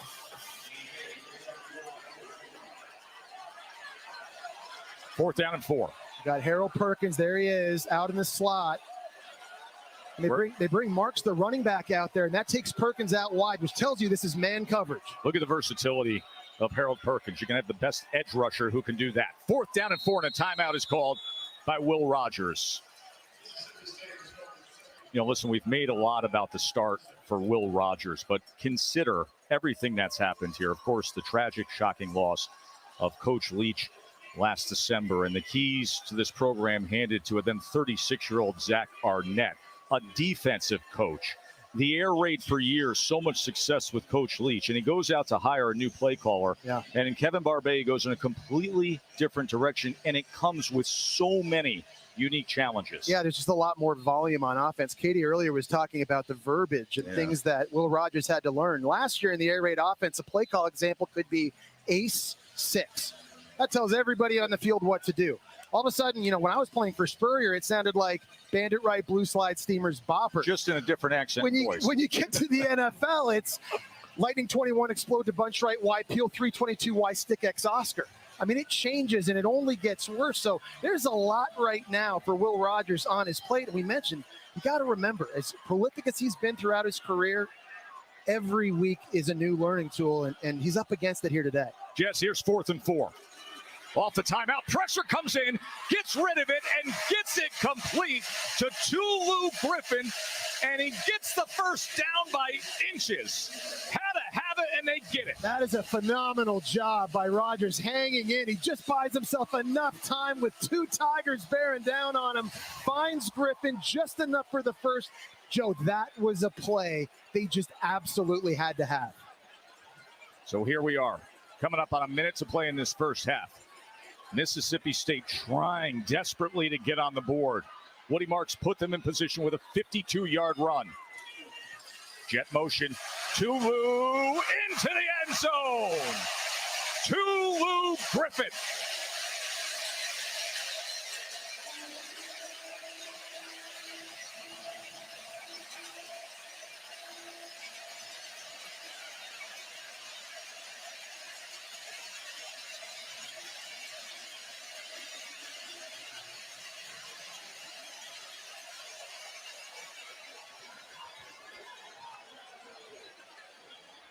Prior to that 52-yard run by Woody Marks, they only had one first down. Remember, the first play of the game went for 12 yards. And then the offense went to sleep for basically the entire first half until this, Jesse. Great play call by Barbe. You got a lot of misdirection going on here. They're pulling the guard, the tackle, the tight end, trying to get the defense going this way. You bring the jet back the other way. And look at Marks here at running back number 7. Gets just enough of Perkins to create some space for an All-American kick returner in Griffin, a guy who is so good in the open field, making people miss. This is the whole key for Mississippi State coming back in this one and waking the offense up, Joe. Number 7 and number 5. Those are the guys that can't touch it enough for the Bulldogs if they're going to come back in this game. And we saw them both have a big imprint on that last drive.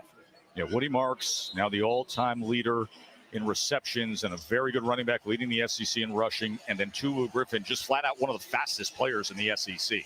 Those are the game changers. They're going to need explosive plays to get back in this game, and they're going to have to find a way to defense Malik Neighbors. The LSU wide receiver has 10 catches for 188 yards, but finally, the new-look Mississippi State offense finds themselves.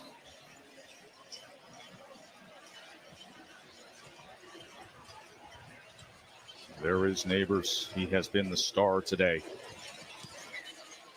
On a beautiful but hot and humid day here in Starkville. Today's road test is brought to you by Goodyear, and Neighbors is passing the test, Jesse. He's been unbelievable. They've lined him up all over the field. You saw in the slot early on a fake throw for a touchdown. Nice job by Daniels. They go back to the exact same play, the exact same matchup, just the other side of the field, and then they line him outside. Get a little double move action on a cornerback getting behind the defense.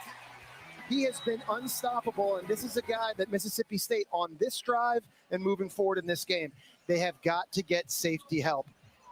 LSU's had all-time greats. Look at these names. All-time greats. This is the last 20 years, the most receiving yards in a half. He's 11 yards away, but these are all-time. Like OBJ and Jarvis Landry aren't even on that list. That just tells you the talent they've had. Josh Williams. I'm surprised here, Joe, with LSU with the success they've had, that they're not putting their foot on the gas a little bit and trusting Jayden Daniels to lead a 2-minute drive here, even though they don't have any timeouts, put themselves in a position to try to steal at least 3 points here at the half.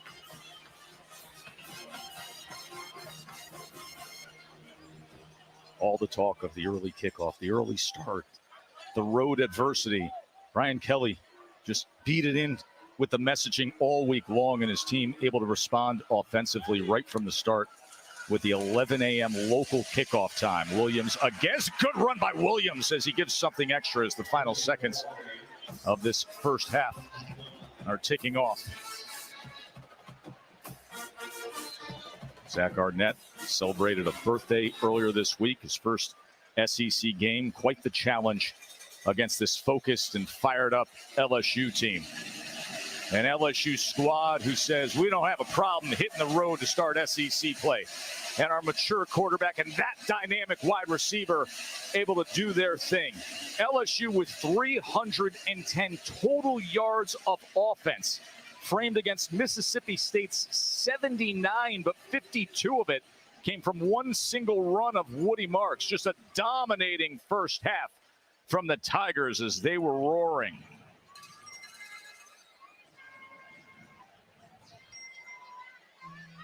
(24-7). LSU. Katie. Tess, Coach Kelly, how would you describe just the connection you've seen from Malik Neighbors and Jayden Daniels for the first half? Yeah, obviously we're taking advantage of some one-on-one matchups. They got over aggressive on the last play, and then we got them on a double move. But you have to do this. This is an aggressive defense, and they're giving us some one-on-one matchups. We're gonna start running the football too if they get into some double zones. And we're just disappointed that we gave up a long run on just a simple crack replace by our corner. We just got to do the little things the right way in the third quarter. Thank you. 24-7 as we head to the studio for our halftime report with Joey Galloway, Dan Mullen, and the far under-caffeinated Matt Berry. Well, Joe Tass, I think a Celsius or two will take care of that throughout the day. Lexus halftime report starting with Florida State and Boston College, the annual red bandana game to honor Wells Crowther fallen on 9/11. First quarter, no score. Boston College driving. Thomas Castellanos finds Lewis Bond over the middle. Bond gets the sideline. And Boston College, quick 7-0 lead. And Bond does all the work here. He just sits down in the zone, finds the crease, and outruns the defense. Boston College came out inspired, up 10-3 at this point. Then Jordan Davis, South Carolina transfer, Jaheim Bell. Yeah, great job coming off the naked bootleg right there. Gets the ball out quick to Bell, so he has room to work in the open field. And then late second quarter, Trey Benson takes it in, 17-10. Florida State gains the lead, but that's not the story.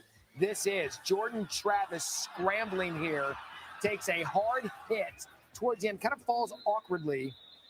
We don't know the extent of the injury or even what the injury is, but it is notable that their senior quarterback is down on the ground. You see him pointing at that upper left part of his shoulder. Looks like he's patting his shoulder a little bit. Yep. Get down, coach. Get your quarterbacks to get down. When it's over, it's over. Yes, we'll keep you updated on his status with Jordan Travis throughout the afternoon. Looks like it's his non-throwing shoulder. Then again on college football final. Yeah, there'll be something on that later. Could be a tough road environment in Champaign, Penn State, Illinois. Luke Altmaier thrown over the middle, picked off by Abdul Carter. Yeah, bad read, though. But the Manny Diaz defense at Penn State is about creating chaos and turnovers, and that's what they do well. They get a field goal out of it, 6-0 later. Katron Allen. They've got running backs at Penn State, 13-0. Yeah, Penn State, coach, you just mentioned the defense. They created 3 turnovers in the first half, and that's why they have the lead. Here comes the Illini, though. Reggie Love the third bulldozes his way in, 13-7. You thought this could be a tough game for Penn State. It is always tough on the road. You're going to play that early kick at Illinois. Lookout alert for Kansas State and Columbia this morning. This is a tough one for them. Brady Cook to Luther Burden, 47-yard. We're tied at 7. It's going to be tough if you have 2 guys back and both of them are 10 yards short of the guy catching the ball. Makes it for a tough day. Wait, that's not good? Then Will Howard finds Benson a 3-yard touchdown. Kansas State takes the lead back. Yeah, great job with the play action. You know you're always finding the tight ends, fullbacks in that Kansas State Joe, perhaps if you had the point total in this one and maybe went over, you're feeling good about this. Yeah, I did not take the point total, but K-State needs to get it going for a big 12. We're pointed out 17-14. But then welcome into the Lexus halftime report. Dan Mullen, Joey Galloway, Matt Berry, perhaps a little bit surprising that Mississippi State offense struggling with the new terminology. Can they get it going in the second half? As for Florida State, little bit of a surprise there, coach. Struggling early on against Boston College, clearly playing motivational football. Well, after the red bandana the game, Boston College comes out inspired, fired up. But really what it is the offense. They have over 200 yards in the first half. And that's the thing. We've seen Florida State play great defense all year. And they're getting beat up by a Boston College offense that has not looked good this season. And this can happen in an emotional game. You're on the road. It doesn't mean as much to your team. And this is tough for young men to go on the road and play a game like this against a 1-1 Boston College team. Yep. You're pretty good. You're highly ranked. You're Florida State. You're thinking you're one of the best teams in the country. And then you run into that buzzsaw of emotions for the other team. Now, how long can a team play with emotions and still play well? When you get to the second half, then it comes down to a little bit more football as the emotions start to wear off. And Florida State has Clemson next week, and so it's one of those things where maybe you can't look ahead because they've got to fight with them in Chestnut Hill. We'll keep you updated on that. Plus, Jordan Travis, his injury is Florida State ahead of Boston College at the moment. Still ahead on the Lexus halftime report. Everything is so good in Boulder right now. We'll talk about their game against Colorado State coming up. This halftime report is presented by Lexus. Experience amazing. Oh, Booking.com. I'm going to somewhere, anywhere. A beach house, a tree house. Honestly, I don't care. Hello, humidity. Fancy hotel with a sexy garden. Landscape architect. A to flare somewhere, anywhere. As long as they have childcare. Booking.com, booking. Yeah. On a devastating Fansville by Dr. Pepper. Whoa! That was pass interference! That's it. Season's over. Our program's cursed. See? I can't watch this. Every year I fall for the preseason hype. I made all this for nothing! Never watching football again. Hey guys, that was the first play of the game. Maybe we overreacted.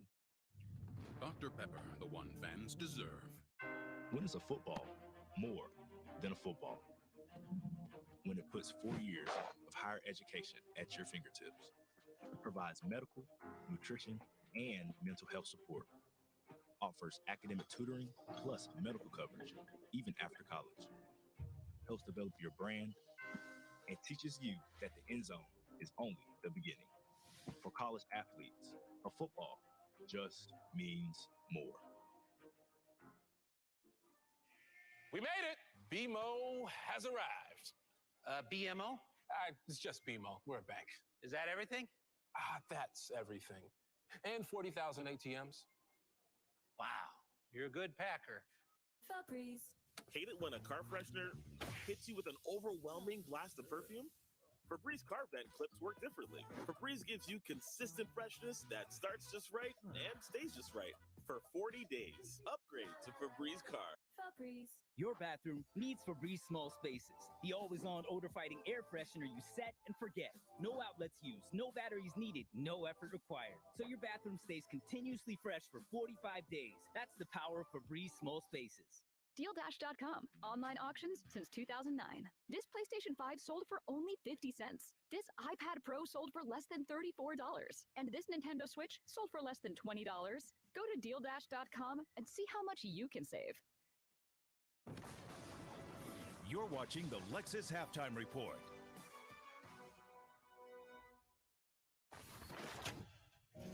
All you want is an opportunity to win, to be amongst the elite, to be amongst the best.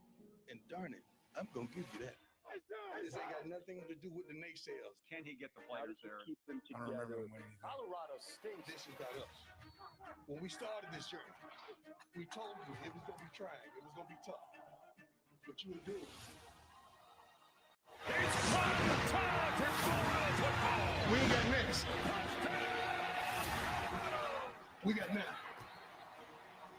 We ain't coming no more. We here. Do you believe that? Perhaps one of the greatest college game days in the show's history this morning. Lee Corso, his 400 headgear pick. Who else was he going to take than Ralphie and the Colorado Buffaloes to beat their rival? The Rock was on there today. They paid tribute to the coach. Coach Prime was there. It is Coach Prime's College Football World. We're just living it at this point. 2-0 on the season. Got their rival this week before Oregon next week. What's impressed you about the Buffs thus far? Well, elite quarterback play, and that's something we had to see. Was Shedeur Sanders how was it going to translate coming from FCS to FBS level, and it's translated at an extremely high level, not just in his skill, but how he's playing in the position. If you see right here, last week against Nebraska, motion to dictate what's going on with the coverage. His first read, he's going to find the boundary free safety into the middle of the field, and they're going to run a double post with a late shoot coming across the field. So he gets his eyes to the free safety. He knows it's one high zone. That safety's back in the middle of the field, and he's taking the first post away. Second read, get your eyes over to the corner. The second post, the corner's taking the second post across the field. Little hitch up in, and you're going to see right now where the opening of the field's going to come over by the pylon. The shoot route coming across the field from right here. The anticipation, the throw, dropping it into the window, the talent. Shedeur Sanders is playing the quarterback position at an extremely high level, not just with talent and skill, but his reads, his patience, his demeanor in the pocket, and how the ball's coming out of his hand. Coach, you had a terrific chance to point out that offensive line. I mean, all those circles and people run. And look, normally quarterbacks don't have that much time to stand in the pocket. Yeah. If you do, and you have playmakers outside like Weaver and Hunter and Horn Jr., and you're standing in the pocket like, who am I going to throw this ball to? You got Edwards coming out the backfield. when you're running an offense that you can't blitz a team. So Sean Lewis gets to call plays, and he doesn't have to worry about teams blitzing, because if you blitz, then you're going to single up some of these athletes on the outside. I used to hope teams blitzed us, because now I'm getting man-to-man coverage. You just pick one of your athletes to throw the ball to. So then you're watching that Nebraska game, they're rushing 3 because they got to keep everybody back in coverage. And because that offensive line has been so good, he's standing in the pocket just picking and choosing. Coaches drawing circles and lines and first read, second read, third read. Here comes the fourth read across the field. Because they've been so good up front and they have these playmakers, Shedeur Sanders' job in this offense has become much easier. He's playing at a high level, but a lot of quarterbacks would love to have that opportunity in the pocket. We all expect them to get by this game tonight, which, by the way, 10 p.m. Eastern here on ESPN. But the real challenge comes next week when they go up to Eugene and take on Oregon. But tonight, we got a doubleheader for you. Coach, what do you know about Tennessee, Florida? Always a tough matchup, but Tennessee struggles winning in the swamp. It's been a long time since they've been able to win. Undefeated against the Vols, yeah? I never lost it. All right. And then tonight, 10 p.m. Eastern, that's the primetime game. Quasi Pac-12 after dark. 10 Eastern, Coach Ron.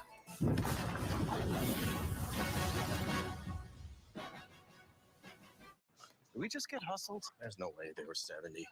Interesting. It's both an electric and a gas car. Yep. Quite the paradox.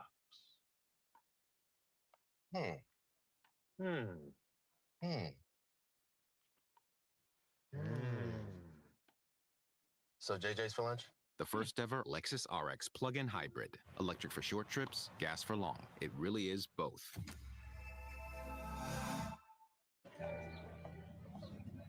Baby, it's over. I mean, we both saw this coming. I'm sorry.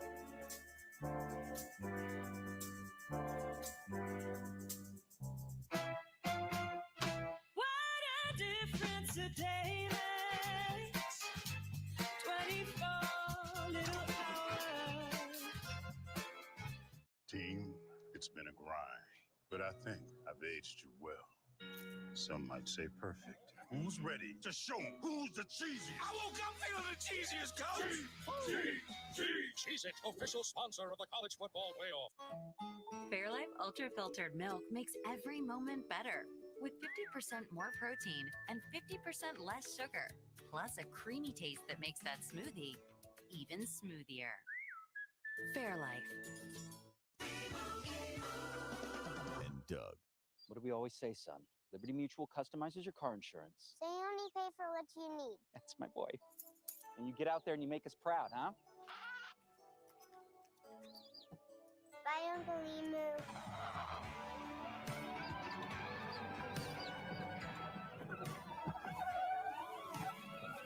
Stay off the freeways. Only pay for what you need.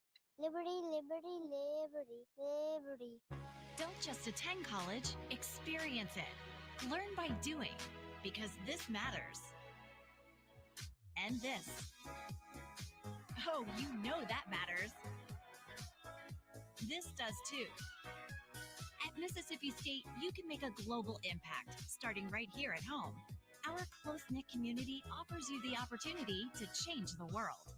Mississippi State University, taking care of what matters. That Barry Dan Mullen, Joey Galloway back with you. Hey, Wake Forest is all of a sudden on lookout alert at Old Dominion. Get rid of the ball. Well, he doesn't. And Lamarian James, look at this tailor-made scoop and score. How do you pull off an upset when you're at home? Defensive red zone stops that turn into touchdowns for you. You like that effort, that O-line. Yeah, the O-line almost had it. they get 15 yards. Malik Neighbors is in helmet sticker territory. You put up almost 200 yards in the first half. That'll get it done. More Lexus halftime report when we return.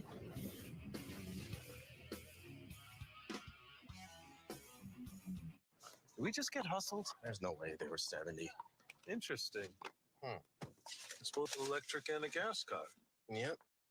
Quite the paradox.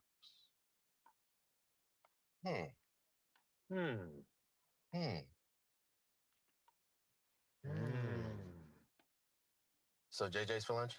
The first ever Lexus RX plug-in hybrid. Electric for short trips, gas for long. It really is both.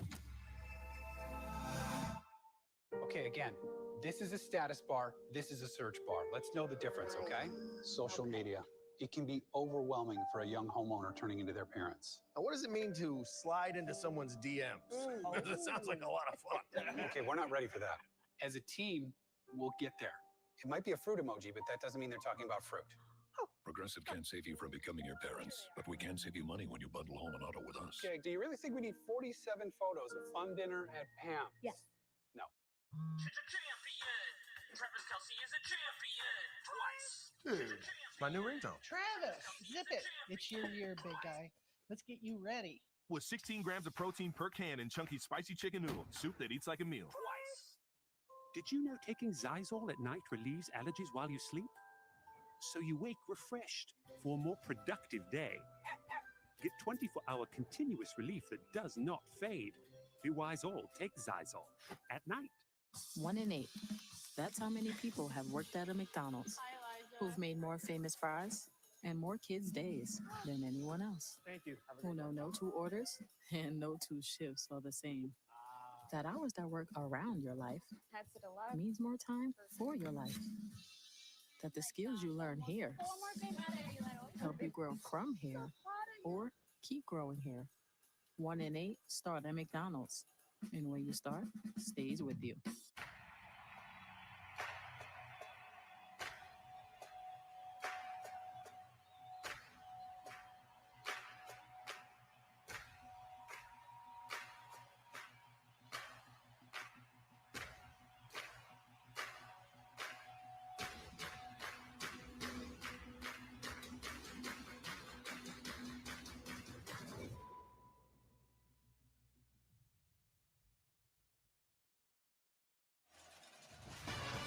This halftime report is presented by Lexus. Experience amazing.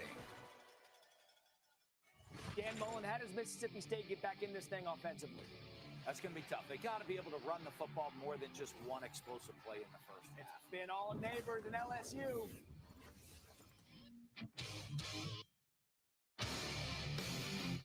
Did we just get hustled? There's no way they were 70. Interesting. It's both an electric and a gas car. Yep. Quite the paradox.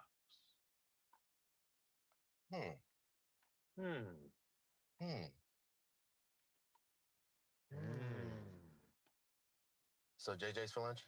The first ever Lexus RX plug-in hybrid. Electric for short trips, gas for long. It really is both. Ben, take a seat. So, what you did earlier, right? Huge mistake. Not signing up for Hilton Honors Points? You're a business traveler now. Time to start acting like it. When you want to earn points like it's your job, it matters where you stay. Hilton for the stay.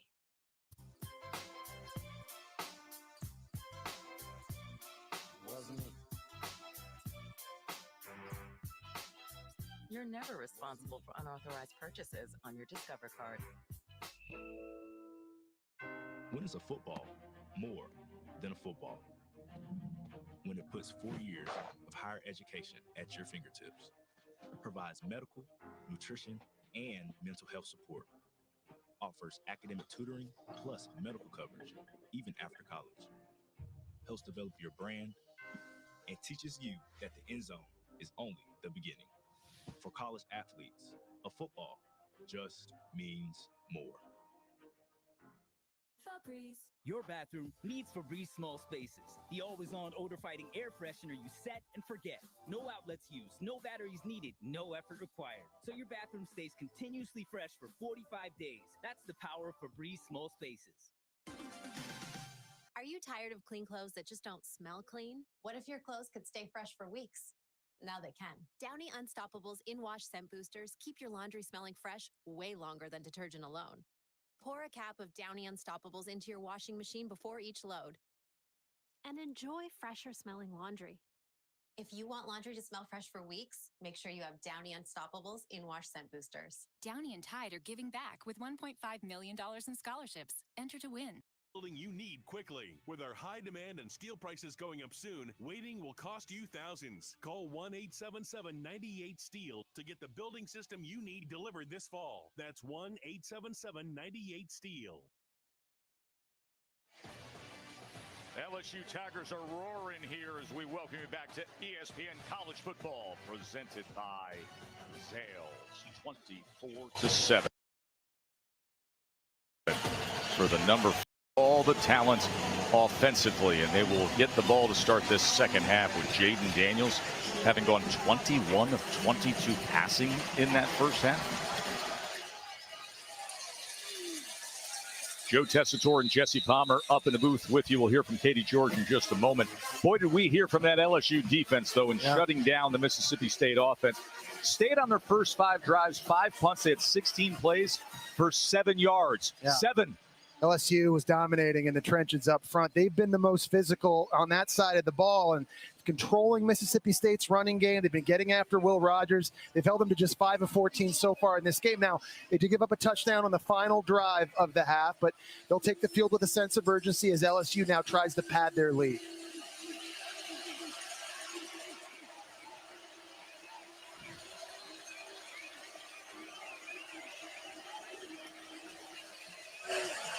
Logan Diggs cannot spin free as he's tackled by Jet Johnson. Katie. Tess, I asked Zach Arnett what he thought of the first half. He laughed. He said, could we play any worse? He told his team in the locker room, we're going to find out what kind of competitors we are. Are we going to make this a game in the fourth quarter? Or are we going to get embarrassed again like we did in the first half?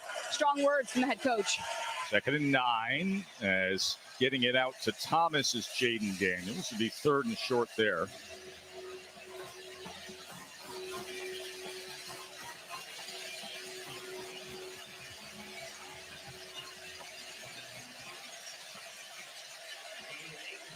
Zach Arnett challenging his team, and now another challenge in front of him here.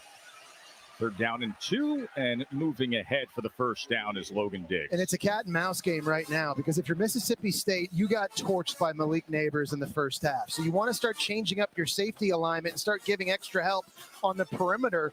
But what that does is it puts less people close to the line of scrimmage to stop the run. So you heard Brian Kelly tell Katie before the end of the half, they're going to get back to running the football and trying to be more physical here.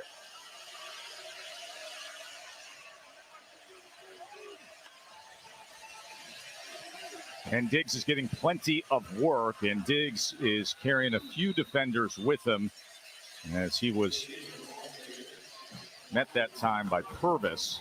It's a nice job by LSU in the offensive line in the zone scheme, working into the second level and climbing to get hats on linebackers. And all of a sudden, runs that might have been 1-2 yards in the first half, because of their physicality, they're hoping those turn into 5-yard gains like what you saw right there. Emory Jones is back at right tackle, Frazier in at right guard. So the true freshman Lance Hurd not in on this series. 2nd down and 5.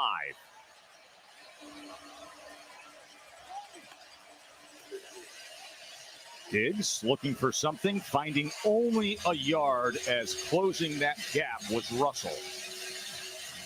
So now in a critical 3rd down, Mississippi State has got to be good in their rush lanes with Jayden Daniels, right? They're okay if he has to go east or west, and if you flush him, but you don't want to open anything up in the middle of the field because if he sees an opening, this is a guy who is going to take off.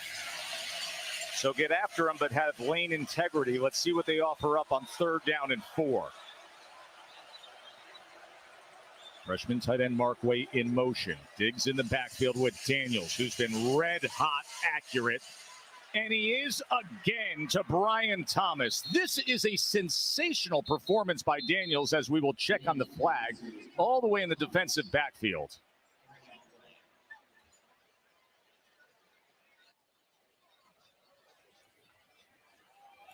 There's going to be a little bit of defensive holding there in the back end in coverage. Holding, defense number 3. That penalty is declined. Results will play as a first down. We've talked about Logan Diggs and the impact he's having running the football, the transfer from Notre Dame. Watch this block on the linebacker Watson right here. You cannot do this any better in blitz pickup.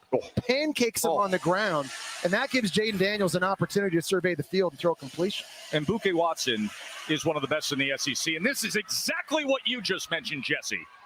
Daniels and his ability with the ground game as Marcus Banks, the safety, had to come up from way back to push him out. It's great up front. If you're Mississippi State, you want to twist and stunt, and guys are getting out of their spots. But look, there's a big gap right here. As soon as Daniels sees that, he's taken off. It's exactly what he did in this game a year ago as well. So 10 yards, another first down for the Tigers.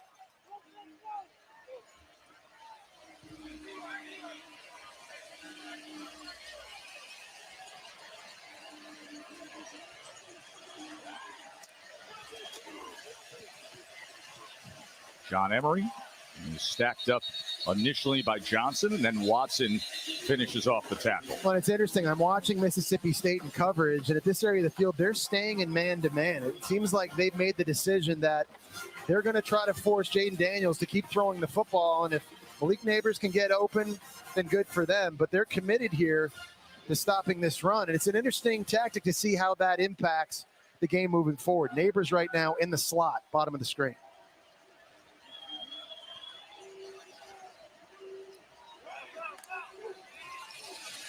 Daniels looking that way. Now looking for an option, and he was trying to get it to Emery.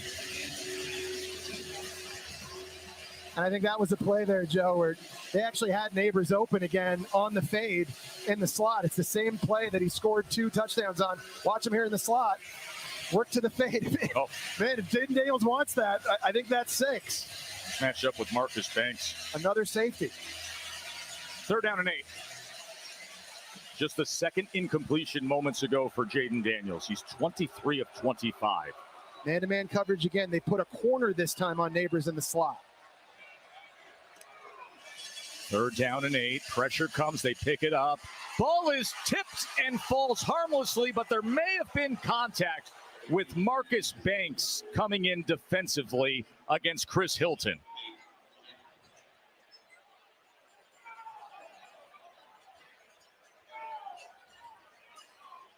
Zach Arnett saying he was just going for the football. He was trying to catch the pick, but there was contact before the ball got there. There's no foul for pass interference. Result of play is 4th down. Zach Arnett made his point, said that's how it timed up. Here's the play. Yeah, I mean, it's a bang-bang play. Watching it live, I thought there was interference here. You're going to see Banks, he's going to be driving the slant. I thought he got there a little bit early on Chris Hilton. But it's a good break for Mississippi State and just forcing a field goal here. Now it comes up to their offense for Mississippi State. Brian Kelly obviously does not agree with the play call. Damian Ramos comes on for another field goal attempt. And after the defense was able to make the stop on 3rd down, had a short field goal to open up this game.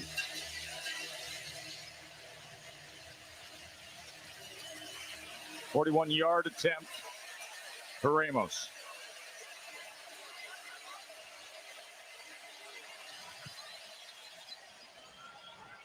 And a good drive and rotation, and in and through. LSU opens up the second half with an 11-play field goal drive, and they push the lead to 20 points. Caleb Williams has transferred to Wendy's for the new loaded nacho cheeseburger. This burger's my inspiration, and I just hope to inspire you. Oh, you have inspired us. Thought we were doing names on the headband. Get it together. Choose wisely. Choose Wendy's new loaded nacho cheeseburger. The beach has always been there for us. As an oasis. Somewhere you can escape to. So it's time we were there for it. That's why Corona's helping clean 100 beaches by 2025. It's the first step in our fight against plastic pollution. To join us, visit coronausa.com.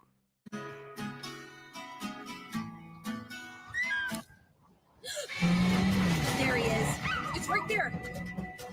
Oh, he's straight ahead. Straight ahead. Go, go, go.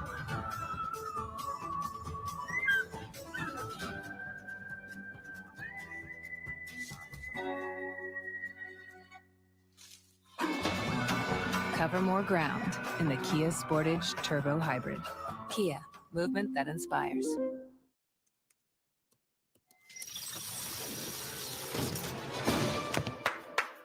Bravo! For buying a treadmill? You use the Quicksilver card from Capital One. It's simple, with no annual fee and unlimited 1.5% cash back on every purchase everywhere. That makes you the hero of every purchase. Yeah. And heroes don't take the stairs.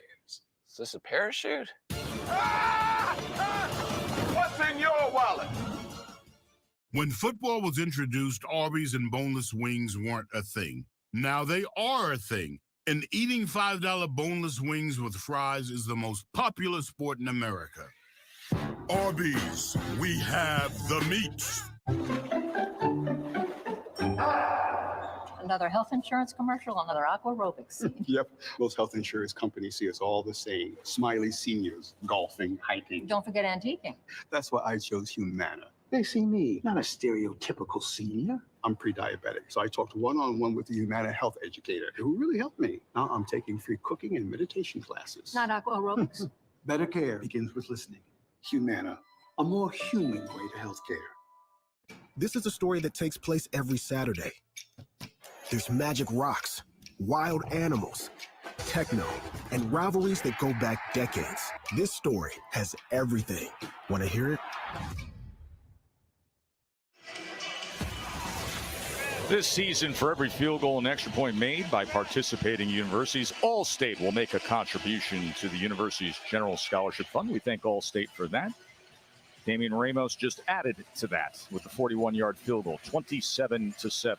Joe Tessitore alongside Jesse Palmer and Katie George here in Starkville, Mississippi. Always a great weekend when you come down here to Starkville. The fans as passionate as anywhere in the SEC, from the land rush on the Junction on Friday afternoon through game day.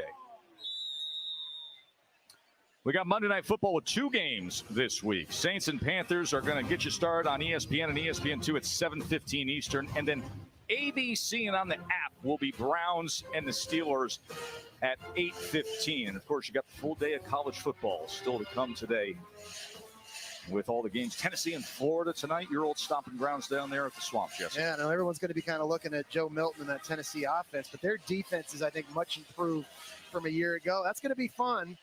It's important the Gators are able to run the football in that one to have a shot. Woody Marks, he sparked things before halftime, and now they're feeding him 8 yards, Katie. Tuss Jesse, as a linebacker, Brian Kelly says they plan to move Harold Perkins around week to week so he can impact the specific offense they go against. Kelly said it'll be like, where's Waldo each week? And I'm told Perkins is really embracing the ever-changing position. He's enjoying the challenge of that. He's heard so much about the plan to play inside over the summer. And then last week was back on the slot, back outside, 2nd and 3. Rodgers to the outside, well to the outside of Xavier Thomas. Now, the interesting thing about Perkins being on the field is LSU is now what they are is a 4-3 defense, right? They're playing 4 D linemen, 3 linebackers, which in modern college football, that's like a dinosaur defense, but it works for LSU because of his unique skill set, his speed and his athleticism. And don't get it twisted, Joe. They're not asking him to cover receivers on post routes, right? It's simple. Seek and destroy. Find the ball, yes. Get the ball. They're putting him close to the action, and it's looking pretty good today. He's arguably the most impactful freshman in college football a year ago. 3rd and 3, Woody Marks trying to get to the edge. He was undercut. He was taken down by Zy Alexander, the transfer from Southeast Louisiana. If you're Mississippi State, I think, you got to go. They're bringing on their true freshman Malik Ellis at tight end, which generally is an indicator that they are going to run the football. He's essentially an extra offensive lineman that they line up in the tight end position. And remember, in this game last year, Mississippi State got stuffed 3 times on 4th and 1. They have got to find a way to convert this. This is a 4th and 1 from their own 34-yard line.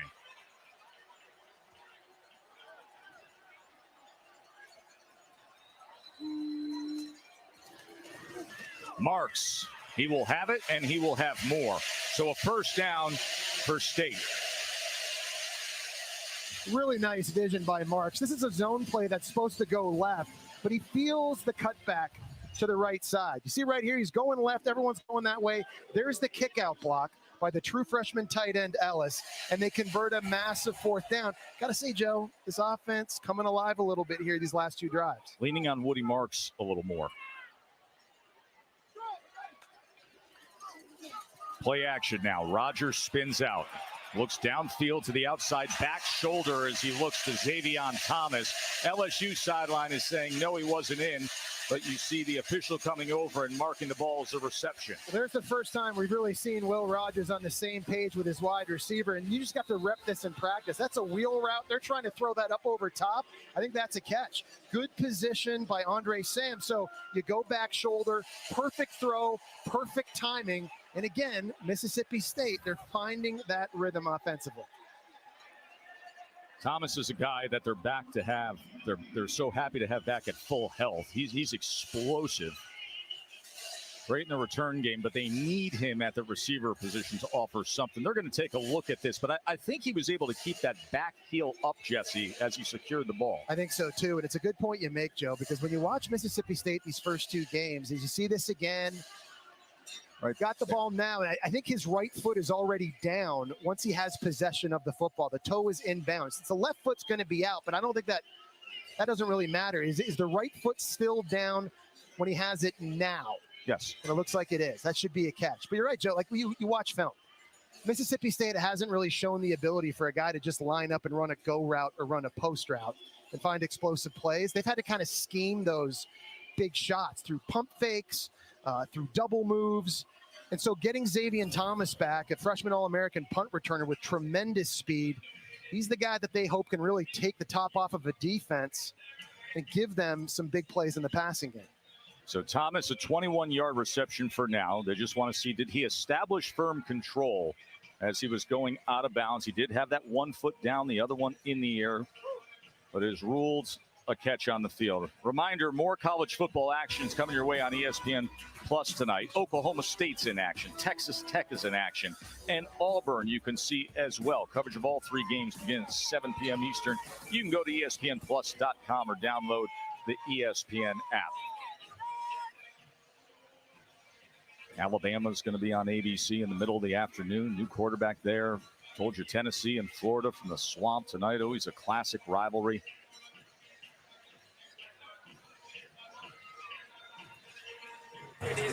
After video review, the ruling on the field stands. First down, Mississippi State. So first down for Mississippi State. 21-yard reception to Xavier Thomas.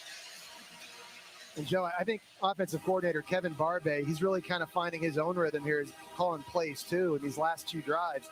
Getting Marks touches, getting Griffin touches, and that last play, moving the pocket and changing the launch point for Will Rogers so that LSU can't just pin their ears back knowing where he's going to be.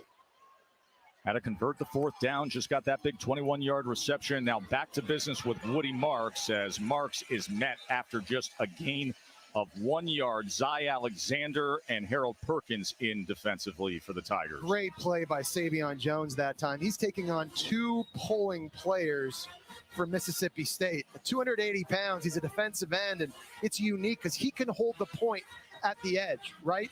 And that's a big thing in this defense. See him right here on the right side, 1, 2.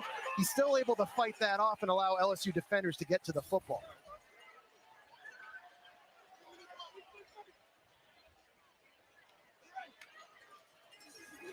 Rogers, play action, has to step up as it was closing on him, and he is taken down by Major Burns. Well, Major Burns, it's one-on-one with the running back Jeffrey Pittman, and that was just all Burns. It was a nice job. You're going to see here, it's coming down on the right side, and you know, you just saw an example of Logan Diggs on the last drive with a great blitz pickup. You really got to bring your feet. You can't duck your head. Not all running backs are great at doing it. It's difficult out in space like that, and that time Sam won.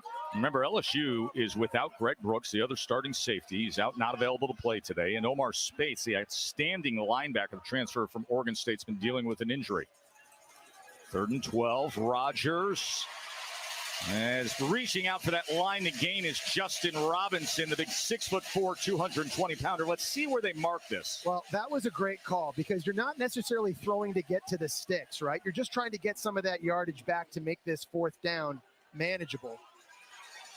They're bringing in their Mike Wright, the backup quarterback, Joe, the transfer from Vanderbilt, who's a guy that you see a lot of quarterback runs when he's on the field. He's explosive, dynamic player, had over 900 rushing yards at Vandy. They've been putting him in and out of the lineup at receiver. He'll give them some speed options, and now Mike Wright comes into the game on 4th and 1.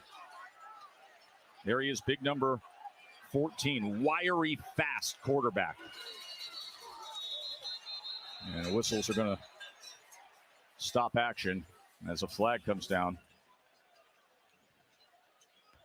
Prior to the snap, false start, offense number 3. 5-yard penalty, remains 4th down. And that just kills things, doesn't it? You got it in a good spot. You know the look you want to give them, the personnel you want to send in, and then the penalty backs you up to what's now a 4th and 6. And now you got to deal with Harold Perkins off the edge, and that's been a problem for Mississippi State. You go from a very manageable 4th down situation with a running quarterback, and that play looked like it might work, to now you're going to have to hold up against one of the elite pass rushers in the country. And Will Rogers is back in the game with that. Woody Marks is in the slot, 4th and 6, empty look as they motion Tulu Griffin, their speed burner in the slot. 4th down, Rogers launches deep into coverage and incomplete. He was giving Xavier Thomas a chance. So a turnover on downs.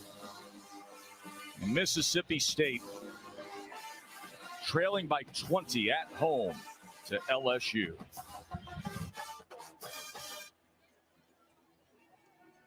When the war started, they took better care of me than humans would have. Joshua, take care of her. I promise to keep us safe. What do they call you? What's your name? My name is Alfie. You're my friend? I'm like a bodyguard. Our mission is to find the weapon designated Alpha O. They're coming to get me. I'm getting you out of this. Oh, seatbelt. The Creator, rated PG-13, only theater September 29th. Here's some straight talk for you. Use your loved ones to save money on wireless. You could add your favorite son. You could add your ex. Add grandma, but don't tell her about the unlimited talk part. More lines mean more savings with Straight Talk. Get unlimited data, talk, and text for $25 a line. Did we just get hustled? There's no way they were 70. Interesting. It's both an electric and a gas car. Yep. Quite the paradox. So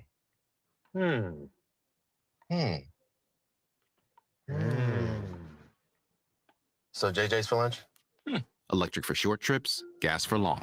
It really is both. The first ever Lexus RX plug-in hybrid. Travis Kelce is a champion twice. My new ringtone. Travis, zip it. It's your year, big guy. Let's get you ready. With 16 grams of protein per can and chunky spicy chicken noodle, soup that eats like a meal. We're kicking off game day with a Twisted Tea drop. We're surprising real Twisted Tea fans who love the smooth and refreshing taste of Twisted Tea Hard Iced Tea. Real brew tea with 5% alcohol. Keep it twisted. A place to reunite with your actual family of 5 and your chosen family of 105,213. Verba. Football away, baby. Hey, used to have a silver tooth and I was just a pup. Wanna catch the feelings, I be trying to shoot us up. How let shorty clean the business, I been diving in the rough. Hey. ESPN College Football, presented by Zales, is brought to you by the Lexus ES, a direct reflection of you. It's a great little downtown in Starkville, Mississippi. We were crushing some restaurant Tyler last night, some espresso at 929 this morning there. Oh, yeah. Beautiful day. Now time for the Aflac trivia question. In the last 15 years, how many SEC teams have reached the #1 ranking? Wow. Let me tell you what I like about this question. Not just the content, the editorial judgment, but the economy of words. I the like economy it of words. Put together, I mean, like just off the top of your head, Georgia, Florida, Bama, LSU, Auburn, Mississippi State, first year of the college football playoff. Dak Prescott. It's a great question that was produced, the origin stories from the affluent suburb of Glastonbury, Connecticut with that. Jayden Daniels on first down. And this is what he can do. And look at what he can do with the legs to the outside as Daniels then cuts back, takes a big hit. That was Sean Preston who slammed down Daniels, but not before he went for 23 yards. Mississippi State lost lane integrity again in the pass rush, and we talked about Daniels and his ability to do this. Now, we talked earlier, too, about his need to protect himself a little bit more. Oh, man. He got tackled just like that against Florida State, too. I know he's put on extra weight, Joe. Yeah, hey, come on. You can't take those. No. And on Sundays, video review you can't do that either. Targeting. Yeah, potential targeting. I mean, listen, you saw The Rock this morning on College Game Day, right? Yeah. I mean, that was like The Rock last night against Austin Theory on SmackDown. I mean, he just put him down. Setting up the people's elbow. He was setting up the people. McAfee landed a people's elbow last night. You cannot take those kind of hits if you want to be guiding your team long-term to a college football playoff. Look at this. I mean, he leaves his feet a lot as a runner, and he's always kind of skipping. And, man, these are heat-seeking missiles for Mississippi State on the back end. And that is just a textbook tackle from Sean Preston. It kind of makes you wonder if the targeting is going to be looking at Preston's tackle leading with the crown of the helmet. I think that's what they're going to be looking at, because he does duck. And it's not just to the head or neck area, but hitting with the crown of your helmet on any part of the body. That's right.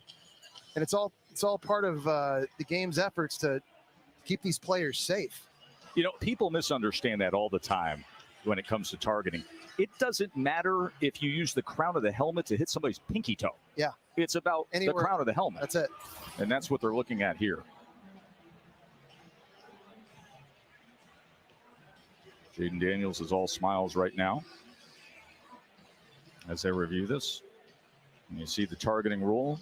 Dangerous hit involving a launch, upward thrust, or severe strike. Those are what we call the indicators, but there are two forms of targeting: using the crown of the helmet or any forcible contact to the head or neck area of a defenseless player. Well, Katie talked about it earlier. You mentioned it, the gaining 15 pounds of muscle. You think about Jayden Daniels, Katie, his body type alone, when he was in high school, the guy was 5'10", 137 pounds playing varsity high school football. He needed a doctor's waiver test to be eligible to play football because he was so little. He said as he's gotten older that the weight has started to stick to him a little more, hence the 15 pounds that he put on. He said it definitely helps when he takes hits, but my gosh, it's like he's looking for the contact as a quarterback. It's true, Katie. And I mean, we said earlier, too, I mean, this guy started 46 games in college football. It's hard to get through running like that. After video review, number 7, targeting defense. The 15-yard penalty is at the end of the run. The target is with the crown of the helmet. It'll be first down LSU. So there goes Sean Preston. That's a big loss for this defense, too, because playing with 5 DBs, they're obviously a secondary-driven unit that needs to disguise coverages and try to make life difficult on Jayden Daniels. And they're going to miss him now for the rest of this game, the first half of their next one.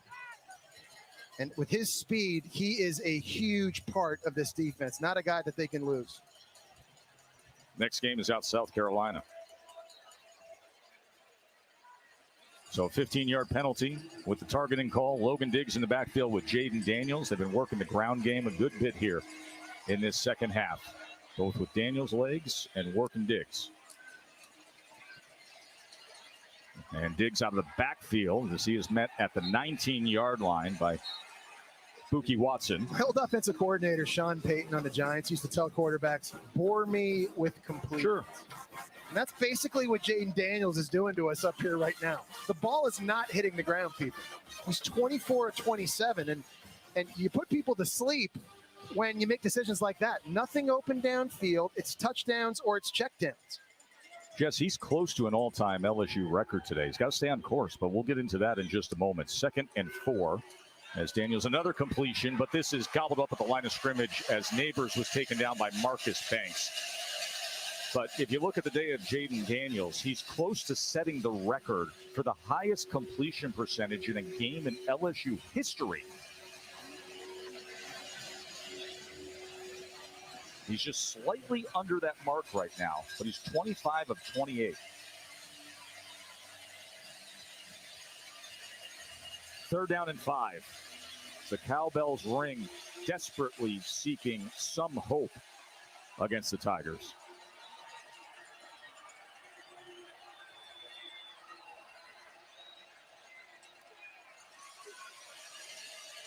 Daniels able to get free. He's looking for a block downfield. He's got the first down as he ducks out just before the 10-yard line. You got to contain Daniels. I don't want to sound like a broken record, but you know, when you're trying to build the fence, someone has to have outside contained here.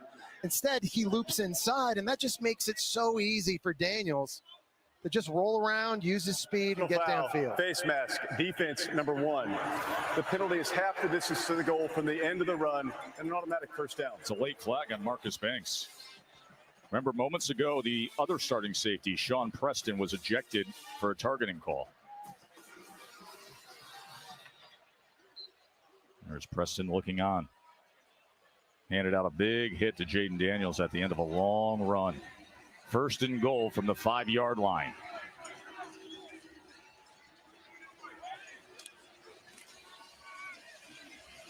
Daniels, can he get there? Yes! Touchdown, Jayden Daniels. What a day for the senior quarterback. It's a great read by Jayden Daniels. They go to their favorite RPO. It's a zone read with a tight end and a flat, and it's basically like a triple option for Jayden Daniels. He's just reading it as he goes. Faking this, got the tight end in the flat, and this ball can go to number 3. Number 5 can keep it, or he can spit it out to 86. It's modern day triple option offense, and Jayden Daniels just runs that to perfection.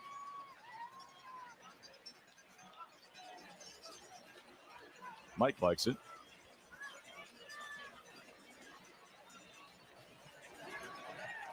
Damian Ramos puts it through. Daniels has 54 yards rushing in that rushing touchdown. 286 yards passing on a nearly flawless day and a couple passing touchdowns. And LSU is just coasting along 34-7.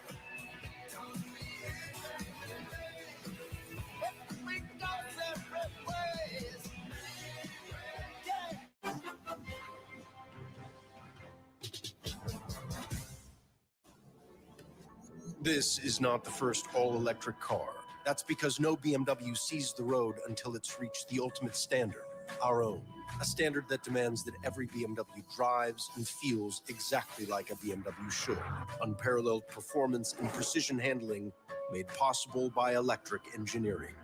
But isn't that what you'd expect from the ultimate electric driving machine? Build your own all-electric BMW iX today. What? How is that a flag? He landed on him after the sack. It's roughing the passer. What if he hit him high? Roughing the passer. And low? Roughing the passer. Well, what if he tramples him and then he's like, oh no, and he tries to go back and he tramples him some more and he's like, I'm so sorry. Wait, what? Some people just know that's not gonna fit. Those are the people who know to choose Allstate. That's not gonna fit. What's that? You need another 4 inches. Do you work here? Nope. I just saw you there and I thought I'd save you the trouble. Nana. She's a human measuring tape, and she knows Allstate is the right fit for her. It's not gonna fit. That's not gonna fit. What? Steven. Some people just know. Well played. Well played, my friend. Those are the people who know you're in good hands with Allstate. From starting strong to it's been a week. So many ways to save. Life ready, wallet happy. That's 365 by Whole Foods Market. I've always loved building things.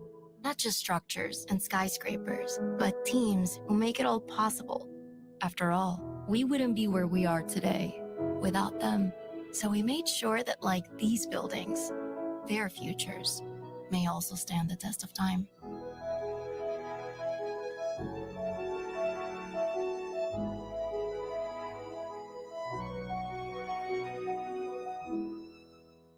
Sometimes men's problems can be hard to hide. I just picked up a golf tip that completely changed my game. I just learned I'm losing my hair. I think I'm depressed. I have ED. At Hims, you don't have to hide. You can connect with medical professionals who create personalized treatments for ED, hair loss, mental health, and more. Going up. Get started today at Hims.com. For your most brilliant smile, Crest has you covered.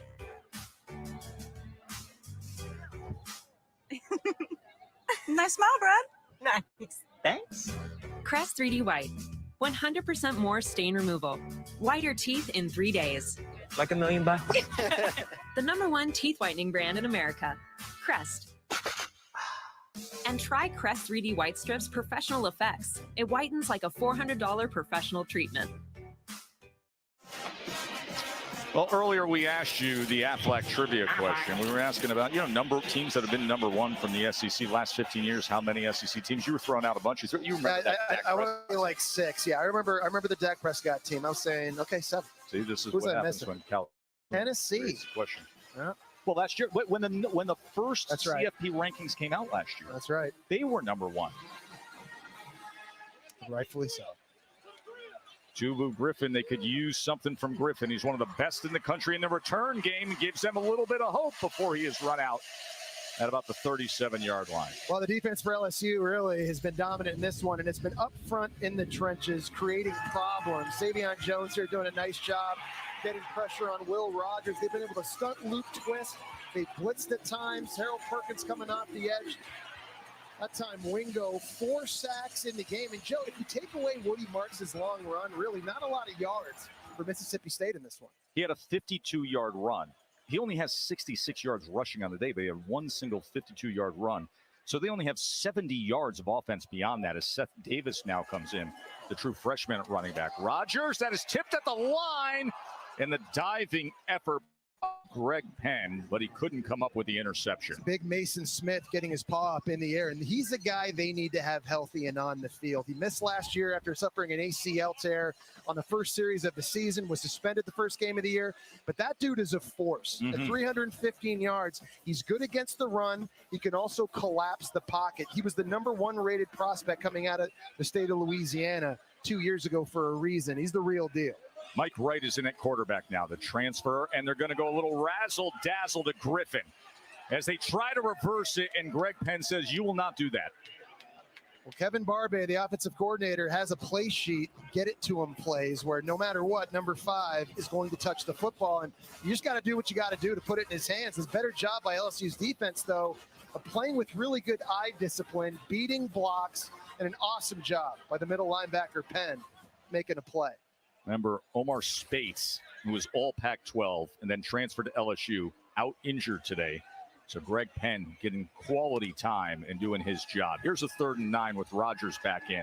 Has time, but overthrows the intended target, Thomas. Yeah, Will Rogers has just not looked like his normal self. And I know it's a brand new system offensively, but a lot of throws, Joe, have gotten away from him too. This is just not as accurate as we're used to seeing him. 7 of 20 in this game only. Part of that has been the pressure from LSU, but another part of that is just not being on the same page with his wide receivers and letting throws get away. Jesse, it's the 5th time that Mississippi State has been 3 and out. And this is their 6th punt.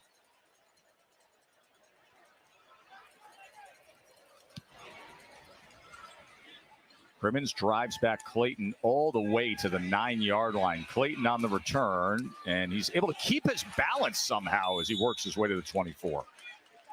Jayden Daniels has had a day, Joe. You've been calling his name a lot in this game for good reason, too. Showing you his poise and his experience. The 5th-year senior early. Nothing open. No need to freak out. Find Diggs as a check down. Here's a great play against the blitz. Finding a completion to Neighbors. When you get the one-on-one matchups with receivers versus safeties, you take those shots, anticipating these deep throws. Getting it out early, air under the ball, making it easy for his guys. Boring us with those completions, Joe. Jayden Daniels has just been lights out in this game. Probably as good as I've seen a quarterback throw it, honestly. I agree. And listen, it's a long season. People take so much and overreact to week 1. And you see what this offense is capable of as Jackson now shows what he's all about. The true freshman from Liberty Magnet High School right there in Baton Rouge, who's so explosive. A flag is down back at the 34-yard line. Jackson was the #1 running back During for the Cooper run, State. holding, offense, number 66, 10-yard penalty from the spot of the foul. Repeat first down. Can you believe how deep this running back room is? No, I mean, there's a lot of dudes. But the question is, who can be the game breaker, right? And for years now, again, they've had big physical guys that can get you 3, 4, 5 yards. But who is the Clyde Edwards-Helaire? Who's the Darius Geis? Who's the Leonard Fournette, the guy that can hit the home run? Last year, Jayden Daniels led this team in rushing. He had more carries than the top 2 running backs combined. I just don't think, Joe, that can happen again this season. I think for this offense to reach its full potential, they need somebody to step up and really be the bell cow in this backfield. So backed up with the penalty. Daniels looks right, looks left, goes over the middle and throws it just slightly behind Brian Thomas. A rare incompletion on the day for Jayden Daniels. He's 26 of 30. Joe, it's hard to do that in routes against there. Isn't it? Like if you just went out on the field with a receiver and you're like, I'm just going to throw you 30 straight balls and just run the route tree, it'd be hard to complete 26 of them without a defense on the field. And look at this list, by the way. Highest completion percentage in a game. There's 2 number 1 picks on that list. 2nd and 11. Jackson with a stiff arm into the outside and then bowls over Isaac Smith.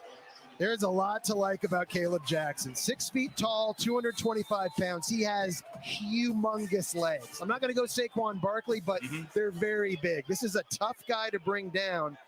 And after some really nice runs last week against Grambling State, he's earning more carries in this game. Take a look as he gets out to the outside. It's nice feet right there to bounce it and then punishing people. You're gonna see a lot of DBs in his career make business decisions. You know, the guys that kind of torpedo at his feet. I mean, this guy is a monster.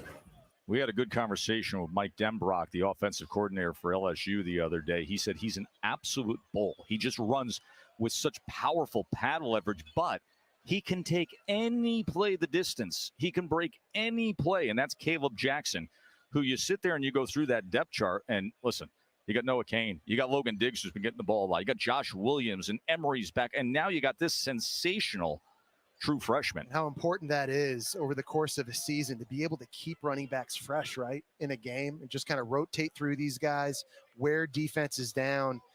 There are not a lot of defenses that want to tackle guys that size for 4 quarters, and LSU has multiple guys that look like that.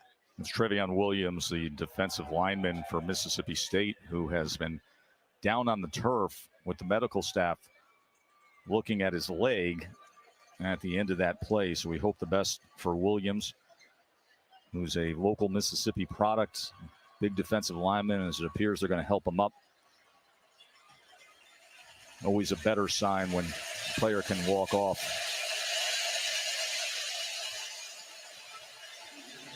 So let's remind you what's coming up next Saturday on the SEC Network. At noon, it'll be Kentucky and Vandy. Tennessee, of course, got Florida. Then they come back next week at 4 o'clock against UTSA.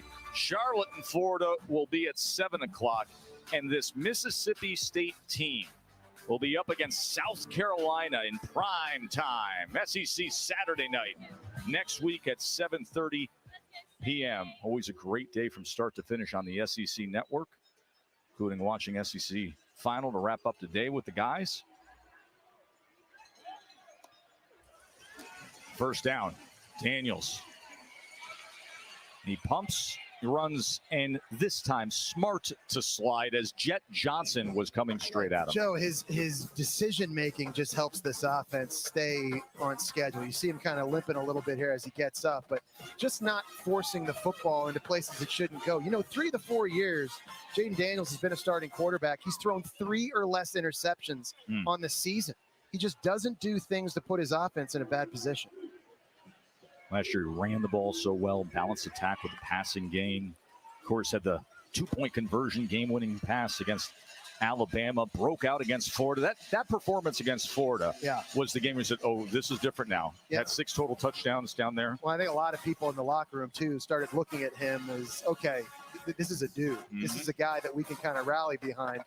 And when you make plays like he did late in the Alabama game to win, I mean, there's a reason why a lot of people predicted LSU would be in the college football playoff this season. They've got a lot of talent back. They're a 10-win team from a year ago, but I think number 5 at quarterback might be the biggest one.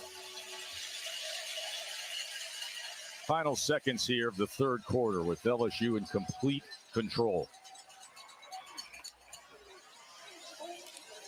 3rd and 3. Quickly to the outside, and another first down on target to Malik Neighbors. Another catch for Neighbors as he has 12 catches for Neighbors.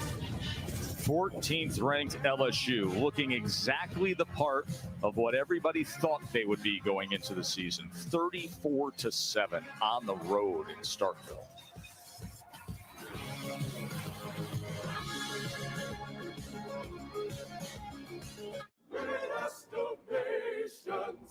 Interesting piece.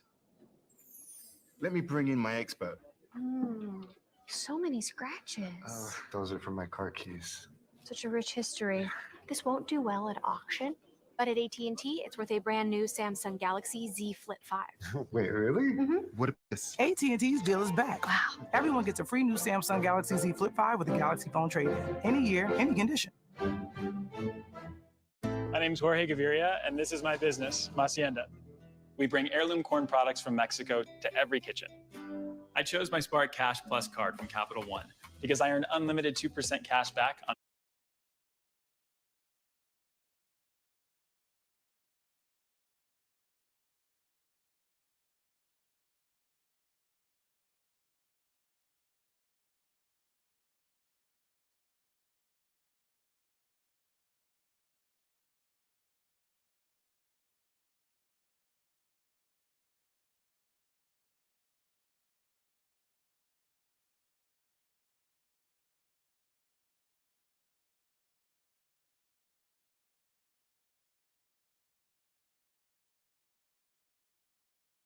the headphones down. He was getting warmed up on the side of that huddle. I expect him next series.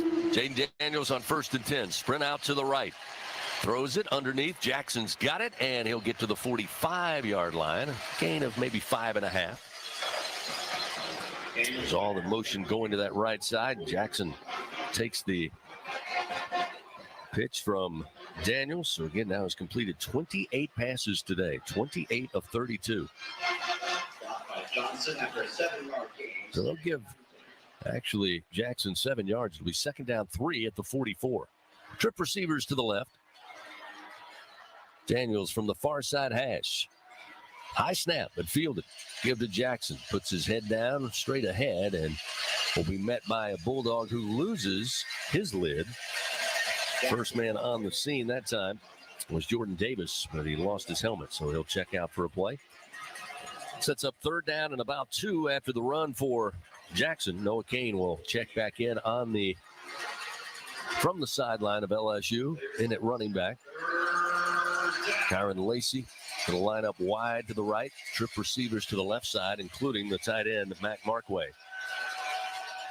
They'll tighten up the formation, bring Thomas and Hilton closer to the line. Daniels will take the snap. Daniels going to keep, pulls, goes on the right edge, trying to get that 1st down, and has it by about 1.5 yards as he stretches inside the 40 to the Mississippi State 39-yard line. The clock rolling, 4th quarter, 13:37. LSU firmly in control, 34-7 over Mississippi State. Daniels with 63 yards rushing today to go along with 308 through the air. And this is what Zach Arnett was talking about this week. How do you defend a guy who can hurt you both ways? 1st down and 10 at the 39. Daniels widens out the formation. 2 to the left, 2 to the right. Noah Kane in at running back. Belt high snap. Daniels fires into the flat. Catch going to be made by Brian Thomas, trying to make a move. Got a couple of extra yards, and now we got a late flag after Thomas was brought down at the 31-yard line. And again, another Mississippi State Bulldog loses their helmet. This time, I believe Deontay Anderson, who was trying to get to Jayden Daniels. Not sure what the flag's about, but we'll find out. After a quick discussion by the officiating crew down around the 40. And a little more discussing. And now we get it. After the play, personal foul, face mask, offense number 66. The 15-yard penalty will be enforced at the end of the run. It will become 2nd down. So 3rd penalty of the day for Will Campbell. And he just got the hook. So Jones is kicked out the left tackle, and they put Hurd at right tackle. Frazier will stay at right guard. That's a couple penalties on Campbell. But here's what I'll tell you. After the Florida State game, I thought Florida State was the more physical offensive and defensive line. They not only were physical, they were nasty. They were chippy. I like the fact that LSU's gotten after some people on the offensive line. It has been chippy. There have been some unnecessary fouls, but they have to establish that persona, and I think they've done that today. 2nd down and 16 after the penalty. Daniels in the pocket. Plenty of time. Now unloads down the far sideline underneath. Neighbors makes the catch inside the 10. Out of bounds at the Mississippi State 1-yard line. 45-yard strike from Daniels to Neighbors. That has been the connection today for LSU. Neighbors with 239 yards receiving today. Again, that's his 13th catch on the afternoon. And just a beautiful ball thrown that time by Daniels. Only Neighbors could make it over the shoulder. He brings it in. Richardson was on coverage, but nothing he could do to stop that one. 1st down goal to go from the Mississippi State 1. Daniels in the shotgun. Here's the snap. He'll pull, try to go left. He'll stiff arm a man. He'll get free. He'll back his way into the end zone. Touchdown, Fighting Tigers. Jayden Daniels with his 2nd rushing touchdown of the afternoon, and that will make it 40-7 LSU.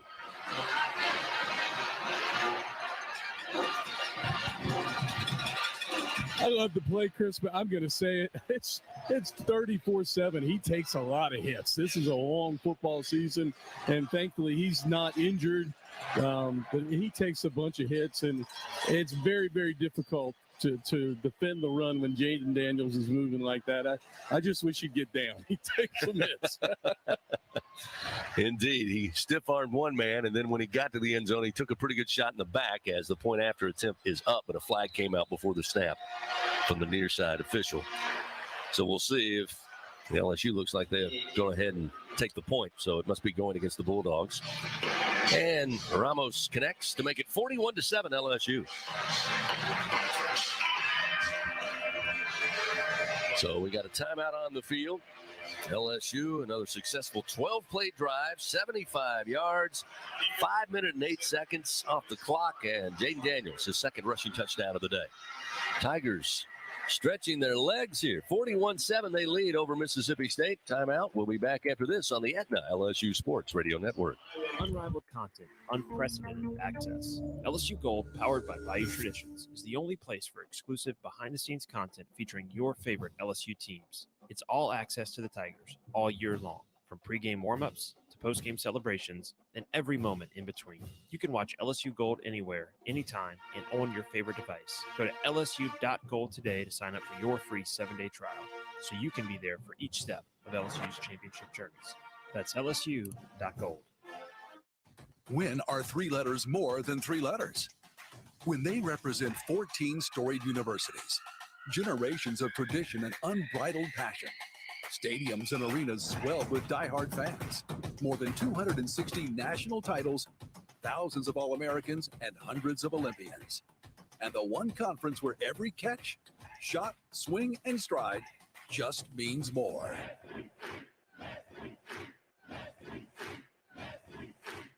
LSU Tiger fans are gearing up with real Tigers apparel and merchandise from the official online store at lsushop.net. Get jerseys, sideline gear, polos, t-shirts, hats, official team merchandise from Nike, accessories, and much more. Over 3,600 products, all shipped right to your door. Head to the place real Tiger fans go for the selection only real Tiger fans get at lsushop.net.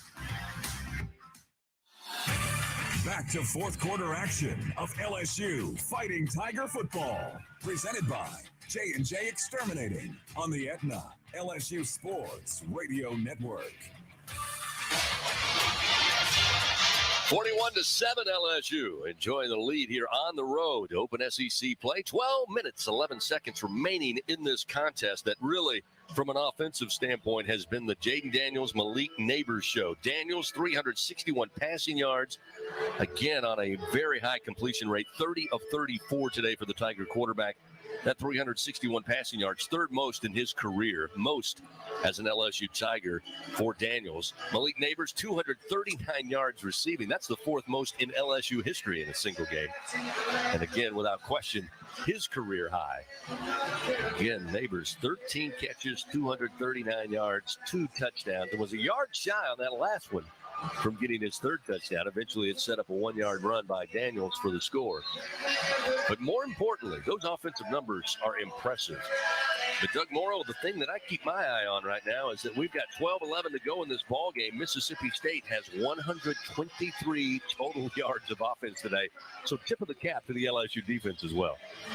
Well, and isn't that the team that changed their offense? They did away with the open passing game of Mike Leach, and they decided they wanted to go out and run the ball and dominate teams. And the dominate part just hadn't caught on yet in this game, it seems, anyway. I was listening to Cole Kubelik earlier this week, and he talked about this massive change for Mississippi State. Is here's just a sky kick at the 25-yard line, fair caught by Mississippi State. They will take over 1st and 10 at the 25 as Dybert puts it high into the air, but very short. And Cole was talking about the fact that as an offensive lineman, and we all know in SEC play, that's where things happen, both on the defensive front and offensive front. He talked about how against Southeastern Louisiana, they blew out the Lions.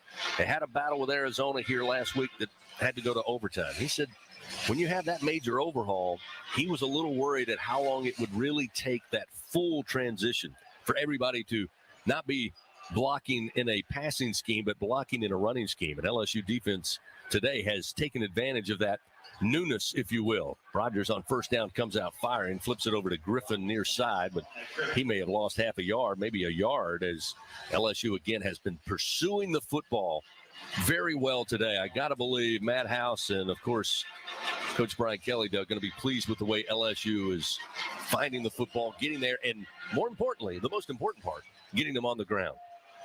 You know, LSU was embarrassed in the first game. Rogers takes a bobbled shotgun snap and almost lost it. He'll just have to go down as LSU was right there in the backfield. A little miscue there on the snap, or maybe just trying to get the snap. But nonetheless, a blown-up play there for Mississippi State, who, again, with all the credit to LSU's defense, haven't helped themselves a whole lot either. Yeah. As I was saying, LSU was embarrassed in the first game, and that teaches you lessons sometimes. LSU's got good players, and I think they just kind of got caught off guard against Florida State, and they decided to do something about it. 3rd and 16, and Rogers trying to get some yards, does so with a catch made up at the 40-yard line to pick up the 1st down. Xavier Thomas knew he was going to take a lick, and he did, but he holds on and keeps the drive moving for Mississippi State on a big 3rd down conversion, their first conversion on 3rd down today. 23-yard catch. Andre Sam delivered the blow to eventually get Thomas on the ground. 1st and 10 now at the Bulldog 41. Play action. Rogers steps back deep and fires, and pass broken up at the midfield stripe. They were looking for Freddie Robertson, but a great timing by Andre Sam again separates player from football. It's incomplete. 2nd and 10 at the Bulldog 41.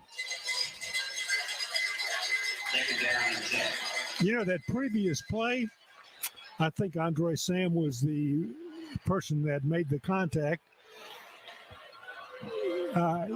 What's different between that and Jayden Daniels getting tackled the way he got that? Hard to figure out. What he did, Doug, he turned his shoulders. We'll come back to that. 2nd down and 10. Again, a lot of pressure on the pocket. Rogers trying to release it with a throw near side, but it's off the mark. Certainly got sped up on that one. Burns was on coverage as they were trying to find Thomas, but out of his reach, and that will quickly bring up 3rd down and 10 at the 41-yard line. Just to finish on that, Doug, I thought there would be some people asking for a targeting call, but he pulled away and led with his right shoulder. Now, the receiver was somewhat defenseless, but I thought it was a good football play. Third down and 10. I thought both of them were. They'll go on the ground, and it will be Jeffrey Pittman getting the carry and picks up just 4 yards off the right side. And that will set up 4th down and 6 here for Mississippi State. Down 41-7 to LSU. I just know that I remember when Gordy Rush was covering those kickoffs and how he would tee off on those people downfield. Coach, I wouldn't have made it to week 3. I mean, God bless.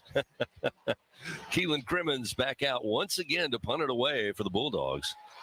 Back deep will be Gregory Clayton Jr. Under 10 to go in this one, and LSU leading 41-7. Punt in the air, end over end. Clayton settling under it and draws a crowd, but brings it in at the 16-yard line, and LSU will take over on offense, again with 9:41 remaining. Timeout on the field. All LSU so far here in Starkville. Tigers lead Mississippi State 41-7. Fourth quarter action resumes after this on the Aetna LSU Sports Radio Network. When you open a crisp, cold Bud Light, you know game day is here. You owe me $5. You mean every sound. Enjoy responsibly. 2022 Anheuser-Busch Bud Light Beer, St. Louis, Missouri. You worked all day, picked up dry cleaning, got the oil changed, and tonight's choir practice? No wonder it's so hard to schedule your health care. At Women's Hospital, our priority is women's health. And nobody keeps women on top of their game like we do, so you can knock out your to-do list like a boss. Be healthy and proactive. See your gynecologist each year because early cancer detection can save your life. At Women's, your health is our priority. Make it yours too. It takes hard work to be the best in the game. Planning, commitment, resilience, sweat.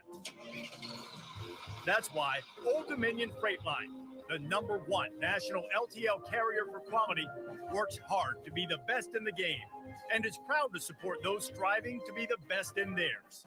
Old Dominion Freight Line, official freight carrier of LSU Athletics, helping the world keep promises.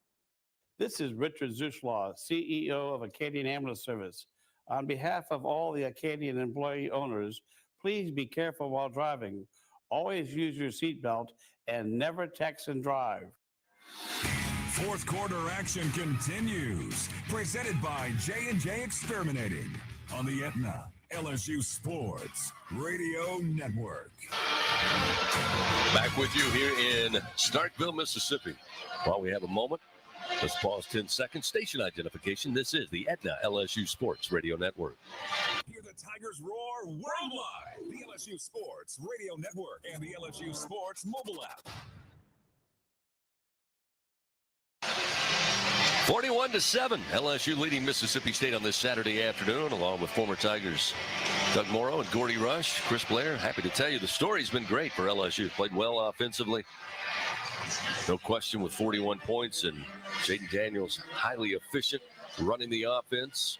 And again, defensively, they have just stopped anything Mississippi State has tried to do outside of one drive that came late in the second quarter. Fans, the stars are out tonight with Bonus Star Bonanza from the lottery. Top prize is a star-studded $30,000. Visit any lottery retailer.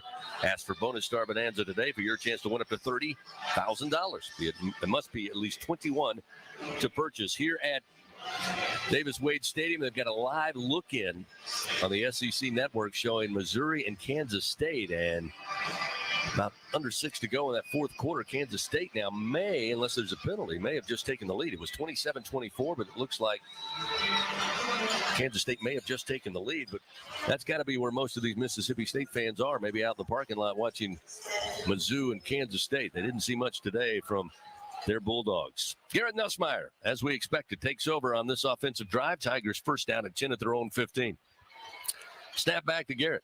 Looks to throw, gets it to Thomas near side at the 20, and he's wrangled out of bounds after reaching about the 22-yard line. Again, Nussmeier, redshirt sophomore at Lake Charles, Louisiana.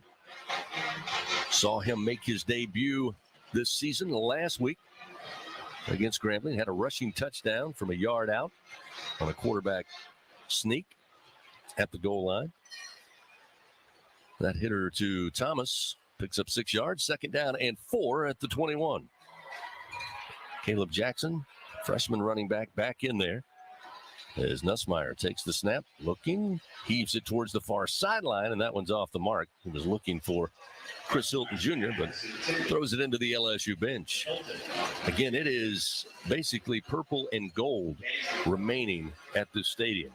The end zone to our left is virtually empty.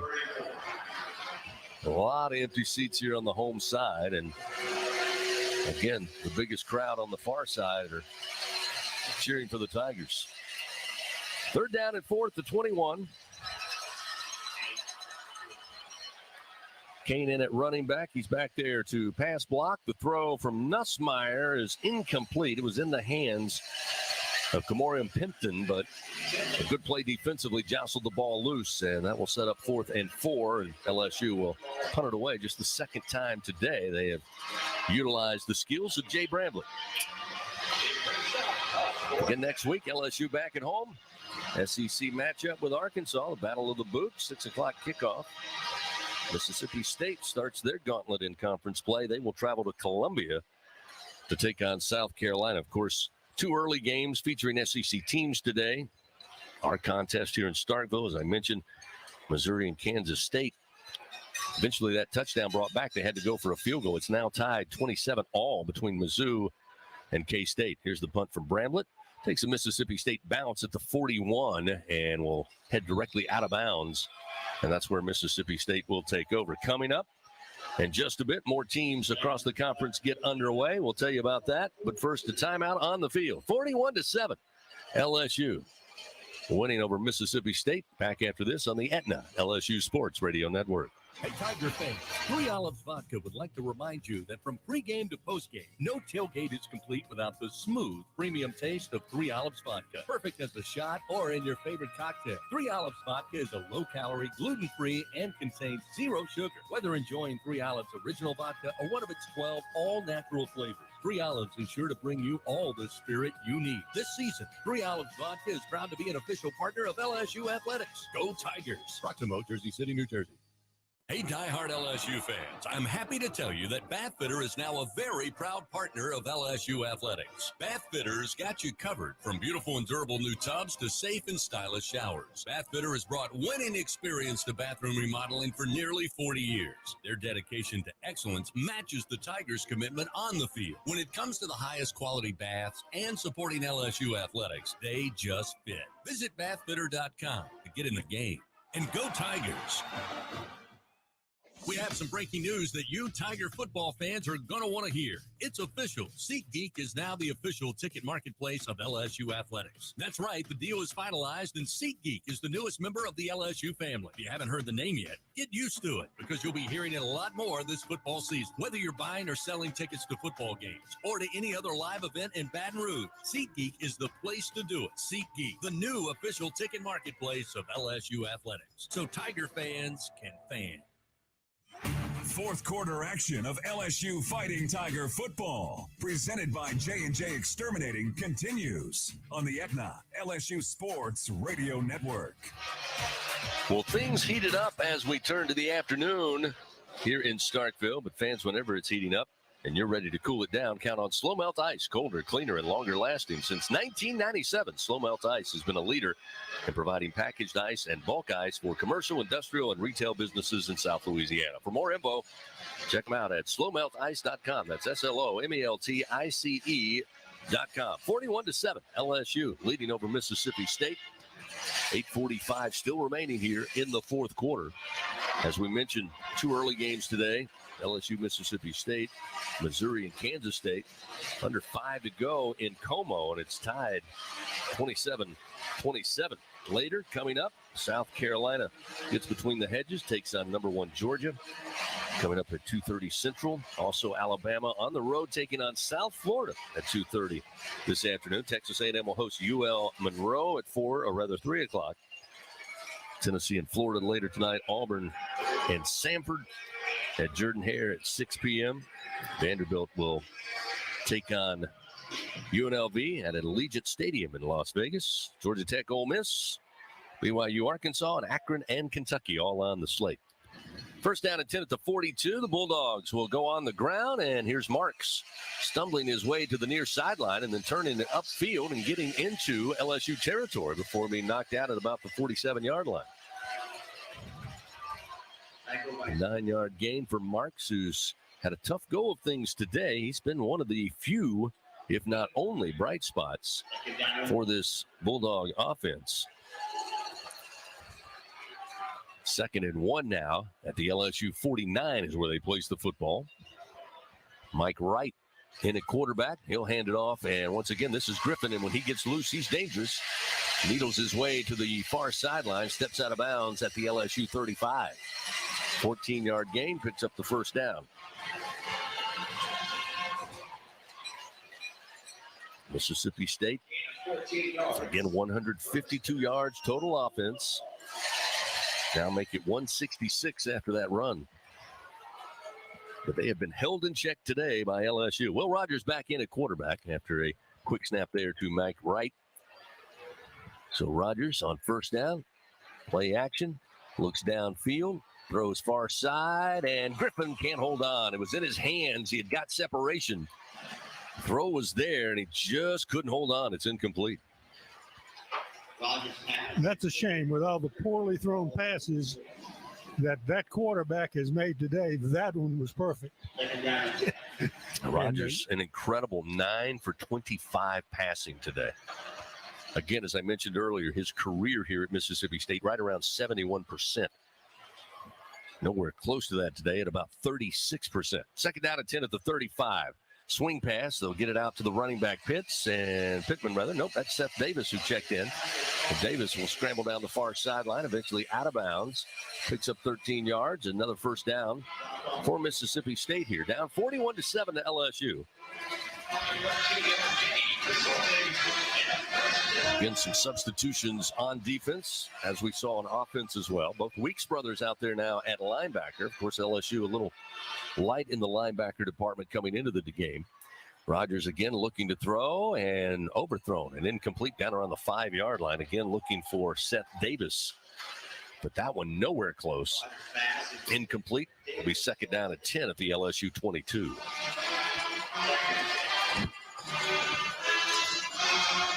They're keeping an eye on Deshaun Womack, wearing number 16 at defensive end, a true freshman, 5-star kid. They switched him from 17 to 16. Casey does play special teams. Casey's on the field with Chris Hilton Jr. at the same time. They got to have different numbers, but ton of speed. Think B.J. Ojulari is a true freshman. It'd be fun watching him develop. Pittman goes left, cuts back to his right on the handoff inside the 20, and then stood up right around the 17 of LSU. Roll under 6 minutes, 45 seconds remaining in this one. LSU got out to an early lead, built upon that lead. Mississippi State won good possession today, and this one underway at the moment. This will be the 7th play of the drive. Their second best up to this point. They put 7 points on the board late in the second quarter. 3rd down and 5 for Mississippi State, and they look like they wanted to set up a handoff and a throw, but nobody was open downfield, and Wright, who got the ball, just ran out of bounds near side. Got the first down around the 10-yard line. Now marking just inside the 11.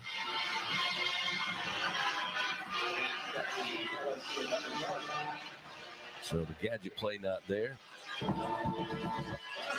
It'll be first down and 10 at the 11-yard line of LSU. Rogers takes the shotgun snap. Little misdirection, hands it off, and it's Davis again on the carry and gets a couple of yards, maybe 3, to shy of the 8 of LSU. Get a look at the 2 transfer defensive linemen, Jefferson from West Virginia, Lee from Ford, originally from Live Oak. And I can't tell you how valuable it is to have those numbers at defensive tackle. Last year, it was Wingo and J. Roy, 93% of the snaps. That's not going to be an issue this year. LSU's got plenty of numbers to put up there. 2nd down and 7 at the 8-yard line of the Tigers. Rogers, a little high snap, but handled. Flips it into the flat. Catch made at the 5, but dropped immediately is going to be Griffin. Gain of 3 on the play. And we'll set up 3rd down and 4. Again, first down stick at the LSU 1-yard line. So 3rd and 4, ball at the LSU 5. And Terrence Welch credited with the tackle there.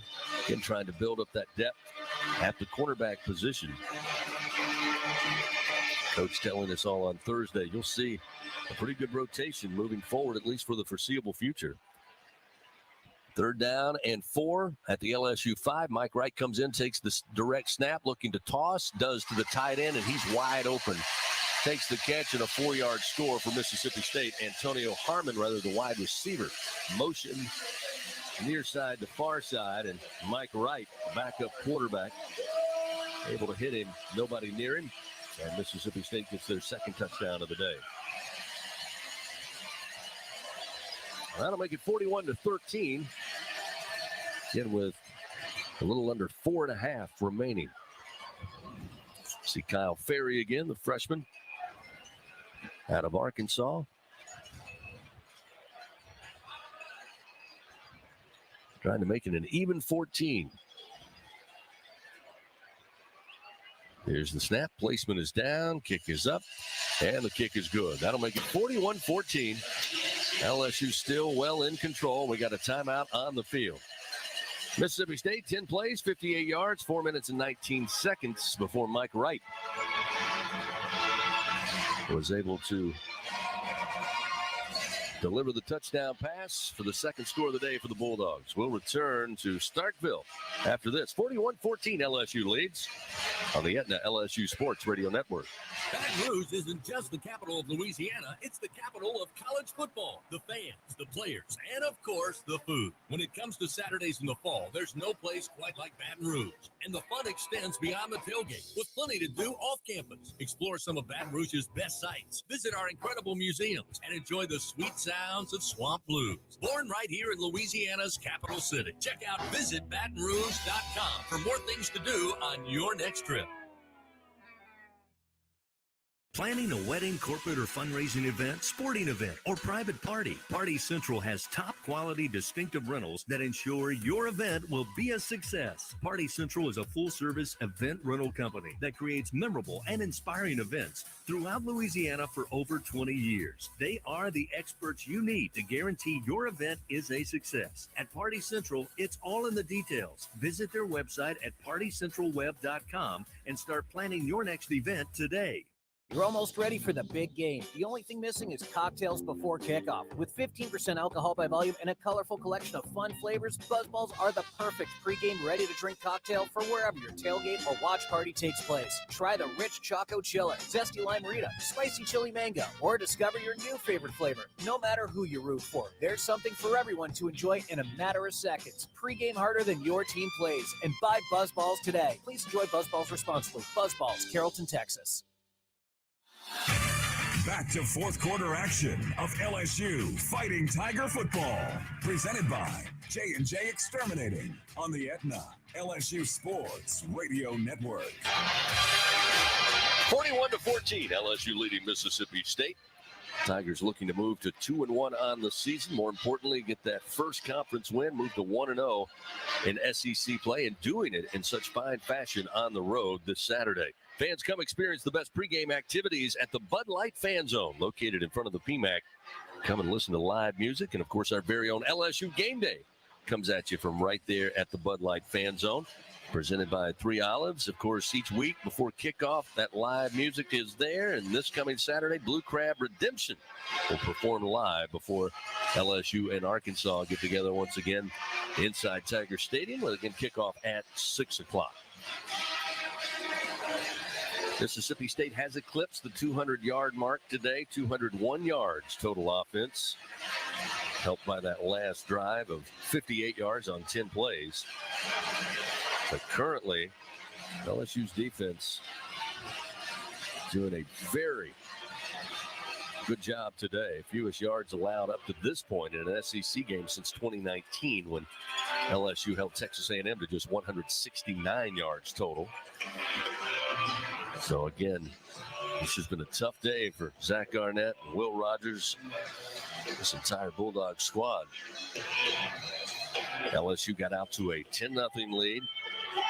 Got up again with 10 points in that first quarter, scored 2 touchdowns in the second quarter. Built up a 24-7 lead at the break. 10 more for the Tigers in the third quarter. And then each team so far has scored a touchdown here in the fourth stanza. Caleb Jackson back deep for LSU is, again, the kickoff out of the back of the end zone. It'll be first down and 10 at the 25 for the Tigers with 4:26 remaining in this one.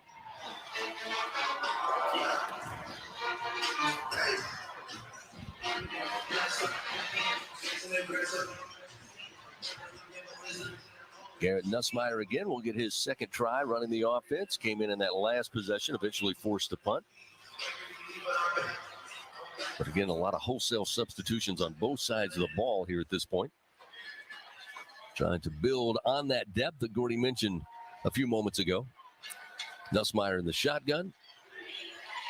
McGowan, the tight end, motions. They'll hand it off, and it looks like Jackson, it was Noah Kane who was stopped initially after about a yard gain, but kept on churning and makes his way up near the 34. Great second and third effort that time by Noah Kane running the football hard. Picks up 9 yards. It'll be 2nd and 1 at the 34-yard line.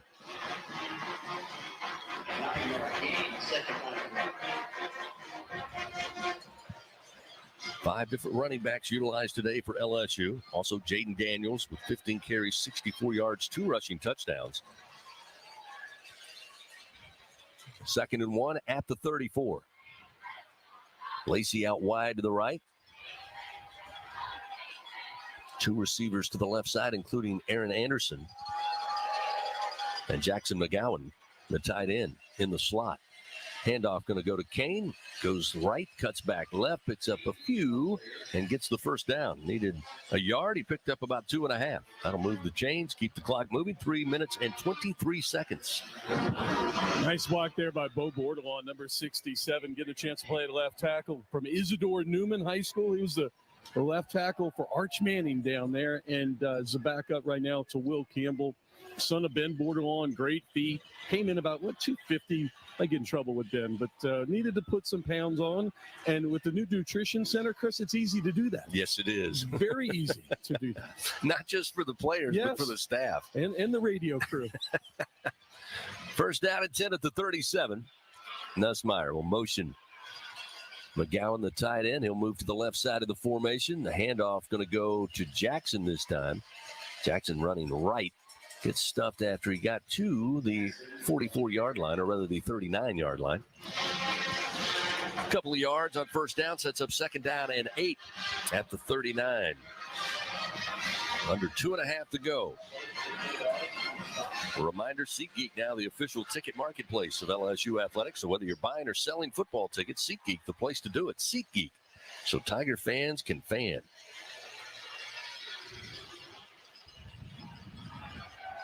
Time being taken here as the play clock down to 13. Now Nussmeier lines up the Tigers on 2nd down and 8. 2 receivers to the wide side of the field, the left. Lone receiver and Lacey to the right. Jackson will get the carry and hit at the line of scrimmage, but falling forward, crosses the 40 to the 41, a pickup of 2 more yards. As Deontay Anderson able to get to Jackson and get him down quickly. It'll be 3rd down and 6 now at the 41.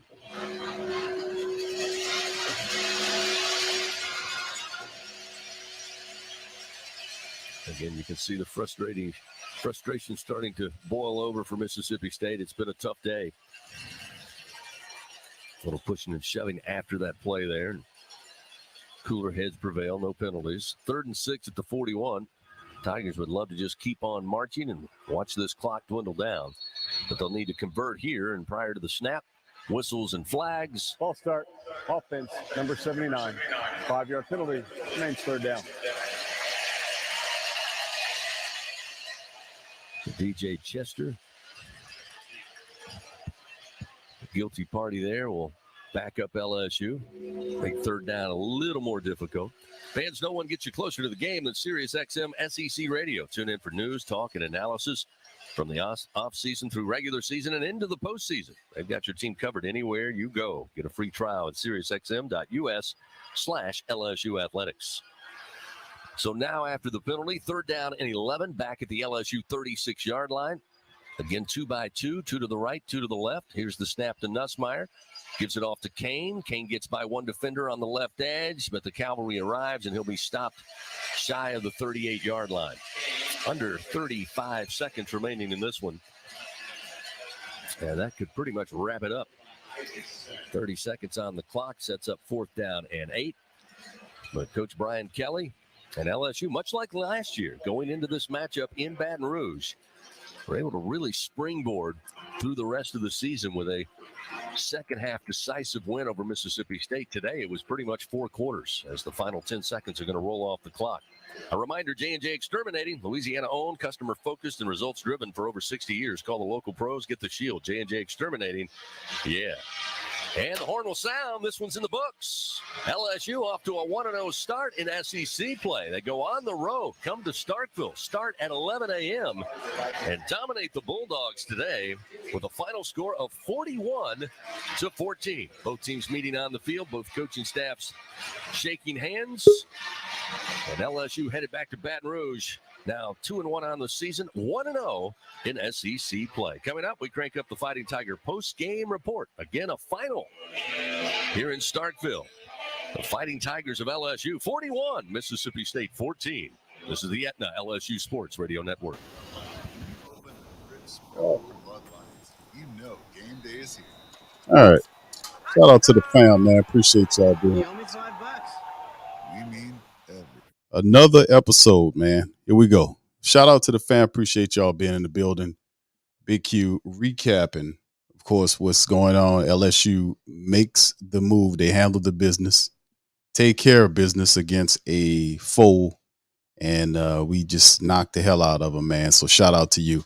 Big Q in the building. Shout out. We got Uncle Mozzie, my co-host. He'll be popping in momentarily to kind of go over with this recap as LSU hammer the hell out of the Mississippi State Bulldogs. Was no Bulldog in this team. This team was need to name themselves some gentle team name, perhaps the Persian Cats or whatever the case may be, because they simply LSU took it out today, man. So shout out to the fam. Appreciate y'all being in the stream.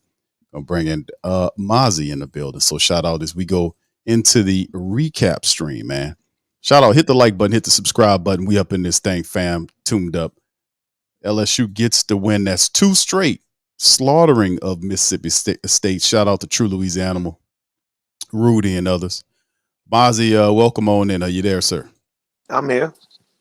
All right, let's get right into it, man. LSU, man, hammering Grambling last week and then carried that momentum. If you watch the demeanor of Coach Kelly, I mean, it's not the same smiley demeanor he had prior to the Florida State game. It's strictly business right now in his face and how the team is playing. They carried the momentum from Grambling into the Mississippi State game. They went up to Mississippi State and hammered these people, man. They completely dominated the Mississippi State Bulldogs, who are 2-0, and they had some light competition. We get that.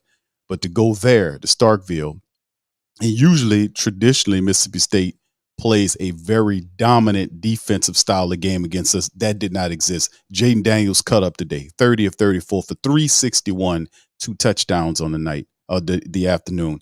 15 carries. He led the team of rushing, had 2 rushing touchdowns, 2 passing touchdowns. And Malik Neighbors, 13 catches, 239, 2 scores. LSU defense was just on fire. They did get a garbage time touchdown toward the back end. Mississippi State did.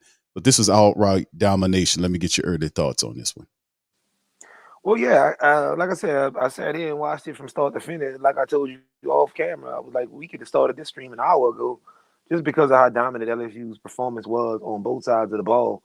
I like the play from Daniels. I think he's finally maturing. I think he's finally understanding that everything doesn't have to be forced. Everything doesn't have to be thrown in the double and triple coverage. He doesn't have to check out every play and run and try to pick up a first down with his feet or try to make things happen with his feet, although he did do a fair share of that when it was open, but it wasn't as though he was forcing it like we saw at Florida State and like we saw from him in the past. He was a lot more poised. He took a few big hits. I didn't like that, but he did deliver the ball. And I think that we've got to do a bit of a better job, especially on the goal line with some of those runs, especially during SEC play. It's one of those things I kind of want to watch. I think he stayed in the game maybe a series or two too long, so we got to kind of tighten up on that. He was kind of ginger on that ankle after that first touchdown he ran in when the guy kind of twisted his ankle to get him down. So you got to kind of watch out for those things. But other than that, I think that they play and the breakdown the defense had giving up the long run. I think it was for 52 yards or something like that. But other than that, I think LSU played a pretty solid game. I definitely give this game an A-. I think that they had some mental mistakes and a few coaching errors that you would have to kind of change or address when you're going against a stiffer competition outside of Mississippi State. Not taking anything from them because, as you did state, they were 2-0 going into the ball game. So it wasn't like they had a losing record. They just didn't. Their record wasn't reflective of the tough competition such as LSU or Alabama, or Florida State, or Texas for that matter. So I do understand that, but I mean, all in all, LSU, I give them an A- on every facet: offense, defense, special teams. That played pretty well, and as far as coaching and some of the play calls. I think that everything. I think we played an A- game today against about maybe a C- to C+ opponent in Mississippi State. So all in all, I respect this win much better than I do the Grambling win, because like I said, I was kind of worried about going forward how the defense would perform, allowing Grambling to even score 10 points, although it may have been some trash time points as far as rotational points, because we got to see a lot of the bench and stuff last week against Grambling early. So maybe that was the result of it. But because they were able to put up 10, I look at other SEC competition, going north of that, and I mean they were north of that, 14 to maybe 28. But again, without the offense putting up the numbers that they put up, that could be a problem going down the road. But just save it for what it was today. A- performance from for LSU. Mississippi State, they get an F for this game. They couldn't get it going on any facets to the ball. It seems like once the wide receiver broke the record for the all-time leading receiver at Mississippi State with the all-time leading reception yards, it's like he just checked out the game and just refused to show up. And it seems that Malik Neighbors took offense to that because he was getting kind of the spotlight, and Malik Neighbors went out and tried to set his own records in a single game by itself. But all in all, I give LSU an A-, and I give Mississippi State an F. Yeah, that was quite the display by LSU today. Going up to Starkville on the road and getting this victory was pretty good, pretty big by them. Going into the team statistics, first downs, LSU dominated pretty much statistically speaking, 27-10 in the first downs, 9 of 16 for third down. Mississippi State really didn't get anything going in this matchup in terms of their third down, 3 of 10. As you see, 2 for 2 Tigers on fourth down versus 2 or 3 by Mississippi State. 530 total offensive yards by LSU versus 201 by Mississippi State. 367 of it through the air, 107 by Mississippi State. And then the running game got going. We seen that happen. 163 rushing yards by LSU on the ground on 39 attempts. That's over 4 yards per carry. And Mississippi State had a pretty good running attack their own right. 94 yards, 21 yards, 21 attempts, 4.5 yards per average. Just kind of took it from them. Penalties 6 for 50 versus 4 for 40 for Mississippi State in the matchup. LSU just total domination and time of possession, almost 39 minutes versus 21-21 by State. If you look at individual statistics, Jayden Daniels was the man in this one. 30 of 34 for 361, averaged almost 11 yards every time he threw the ball. It was a first down. Every time he threw the ball, 2 touchdowns he threw through the air. He had 64 yards worth of scramble yardage on 53 runs, 4.3 yards on the run for that. And he had 2 rushing touchdowns there. So he's responsible for 4 touchdowns for LSU today. That running game got going. Logan Diggs came in there, carried the ball 9 times for 41 yards, 4.6 yards per average. Caleb Jackson running over people, 5 carries for 19 yards, 4 yards per game. Josh Williams, 4 for 17 and a score there. So LSU's rushing attack, 163 on the night, yard-wise, 4.2 yards per carry and 3 touchdowns. 2 passing, 3 running. Malik Neighbors was the man, 13 catches for 239, 2 touchdowns, over 18 yards per catch. Brian Thomas had 7 for 60. Logan Diggs had 3 for 30, 2 for 15 by Caleb Jackson. Outside of that, top guy on defense, tackle-wise, was Whit Weeks. He had 8 tackles in the matchup. LSU finished with about 4 sacks on the day. Harold Perkins, Mekhi Wingo added, Major Burns, and Savion Jones all contributed with that now. And also in the shout out to our field goal kicker, Damian Ramos. He was able to hit a few kicks as well, 2 for 2 on the night, and 5 for 5 extra points, had 11 points, all to his credit. And only 2 punts by Jay Bramlett in a matchup. We did what we were supposed to do. Will Rogers looked awful out there, 11 of 28 for 103. Just awful game for him. Couldn't get anything going, and they neutralized him at the word go. So, in Mozzie, quick thoughts on the individual and team stats. Danger, Will Robinson. So, listen. Danger. Individually, they did awesome. I think that the neighbors connection, I think that went really well today. Daniels definitely found him. You know, he was trying to find him in that Florida State game. I think we talked about that, but they couldn't get it going for whatever reason. You know, again, going back to what we had discussed in that, I don't think because they don't have any type of live ammunition or live rounds going into the season, which is why I told you, I think that today would have been a much better day to play at Florida State because you knew what you had you had a Grambling and Mississippi State weeks 1 and weeks 2. But now, you know, you come into week 3 and you seem to have all systems on go, and everything looks really, really crisp. Because I saw a couple of that back shoulder throw, the comeback route that he caught for the first touchdown. Neighbors did. As well as that the over the shoulder throw, which was like perfectly timed, and it just dropped right over the shoulder, right above the defender. There's nothing you can do about it unless you had help coming from over the top. But you know, to not to diminish what he did, but I don't understand why Mississippi State kept dropping a safety over the top of Neighbors. I just don't understand it because he was open pretty much all game long.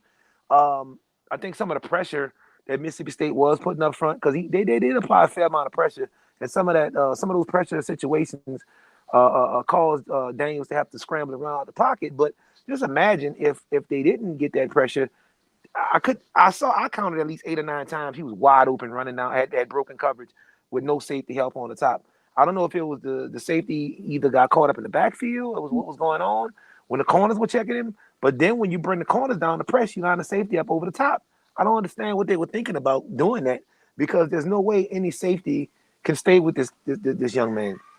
I also got a comment on that dynamic run that Caleb had. Somebody's gonna make a meme about that at some point. That's gonna be on Instagram probably in the next 6 to 8 hours. Remember the Leonard Fournette one? He had a similar to one like that of maybe his sophomore year when he ran over the dude and they showed him burying him on the field. It's gonna be something similar to that, because that was absolutely crazy. He ran over. I thought he hurt himself because he looked a little shaken up, or maybe knocked the wind out of him, or maybe got a shoulder stinger from that. But he just faced him up, and it was after he had the big stiff on, because he came around the end and had the big stiff on, and then he just plowed the guy. And that's what I was talking about when I was on my tirade after the post game review that we did for Florida State. I was like, what's our identity? What are we? You know, are we punching people in the mouth? Are we taking people out to dinner? Are we picking up Starbucks for people? Like, what are we doing? We're like, what's the identity that we had? But I think today we came out and established it. But we're gonna have to do that on higher tier competition, obviously, than Grambling, Mississippi State. But this outing that they had with Mississippi State showed me enough to and then, you know, obviously Alabama showing the chink in their armor, losing to Texas, and, you know, kind of helping us out because they, you know, had a loss directly the week after we had a loss, which kind of helps us stay on pace, because I'm gonna be honest, I don't see any competition in the SEC West outside of Alabama. So you know, Alabama has shown the chink in their armor, and they have shown that they're vulnerable this year. So if we can get past them and maybe Auburn, I think, and Florida, I don't think we really have anything to worry about as far as coming out the West, representing the West in the SEC title game, which at the end of the day could either help get us in a really big bowl or possibly have national championship contention tied to it. It remains to be seen. I am glad we did lose week 1 though, and all you guys out there, I know y'all kind of upset Florida State beat us, but we need to be Florida State's biggest fans at this point, because the stronger they look, the less we get punished for losing to them, if that makes sense. So, you know, right now we need to really be screaming go Noles. We need Florida State to be number 1 and number 2, at least until we catch up and we can control our own destiny, if that makes sense. Yeah, Florida State, matter of fact, they just eked one out against Boston College 31-29. So they got the final. It was an up and down one. They got the victory, so that went the final. So they might help you out. Florida State's a lot better than a lot of people looked at, and you're absolutely right. When they go back and look at the loss, like, man, that Florida State team stayed in the top 5 for the entire summation of the year, which pretty much means it kind of verifies them, in terms being of them. legit. Yeah, they're Right. being legit. It helps us out. So, yeah, indeed. All right, so let's move on, man. 41-14 LSU. 2 straight. They're not 2-1, man, blasting them. Who's next? It's Arkansas, man. Arkansas is next up for LSU. We'll be in Death Valley on this one. This will be we'll go back to an afternoon game, 6 p.m. kickoff time, and we'll be matched up. And you see the matchup predict to have LSU overwhelming Arkansas over 80%, man. Wow. According to the ESPN analytics, giving a less than 20% chance to Arkansas. But that's why they play the games, man. That could mean a hill of nothing. Got to go out there and execute. So anyway, you got Jefferson, our quarterback for the Arkansas Razorbacks, 31-42 for 382, 5 touchdowns. As Jayden Daniels' number spikes through the roof, 615, 6 touchdowns, 1 pick, 40 of 61. Their top back is Green, 19 carries for 104. Diggs, 15 carries for 115, 1.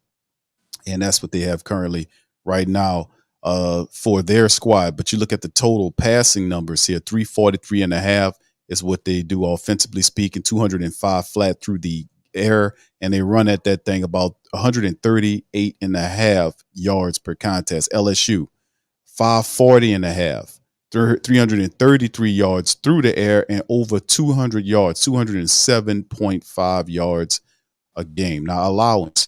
What they allow defensively speaking, 245.5 is Arkansas. They allow you to throw at 200 yards through the secondary. And up to this point, you can't run on them. They stop you at 45 yards flat. And then again, only 2 very light teams in Kent. And then, of course, you had WCU who they played. So nothing really shaking. The 2 lollipop teams that they played. So not really impressed with that. So it'll be a test for them against LSU, who allowed 407 yards flat, 258 flat through the air, and they give up 149 yards. Arkansas, LSU in Death Valley, 6 p.m. kickoff time. Let's talk about it. Well, I mean, they have got to really focus on Arkansas, and this can't be a classic trap game, because the week after is when we can really cover some ground, especially barring the outcome of that Ole Miss Alabama game next week. If Ole Miss can eke one out against Alabama, that should catapult, and they win their Georgia Tech tonight, that should catapult them into the top 10. So in knowing that, we got to kind of focus on Arkansas and not really be worried about what Ole Miss is going to do with Alabama later that day, or while we're playing them, what Ole Miss and Alabama is going to be doing. And we're not going to be looking forward. We got to focus just what we got to take care of against Arkansas this upcoming week, and not look forward to playing Ole Miss the week after. Because if we do, we're going to wind up getting punched in our mouth, and we're going to be in a dogfight like Florida State was in a dogfight today against Boston College. That was a really big emotional game. It was the with the red bandana game. So when emotions run high, like you said, that can really account for nothing. So this 88, 89% overwhelming margin of victory that they're, giving LSU over Arkansas, if Arkansas comes out with the right mindset, and LSU comes out looking forward to playing Ole Miss so that they can kind of leapfrog back into their top 10 supremacy, then Arkansas could definitely punch us in the mouth and leave with the dub. So it's very important for Coach Kelly this week to let these guys know, listen, we need to be focused on one game at a time. Yes, this victory, barring the outcome of the other games that are going on, will help us go up in the stats. But we've got to kind of control our own destiny by taking a one game at a time approach. We can leapfrog, we can cover some ground, but we got to let it happen organically. We can't try to rush it. We can't try to press it. And sometimes when you're dealing with guys age 18 to 21, that's a hard message to convey, because, they may have the bodies of grown men. They may do the jobs of grown men, but in reality, these are still kids that we're talking about, and we got to keep them focused.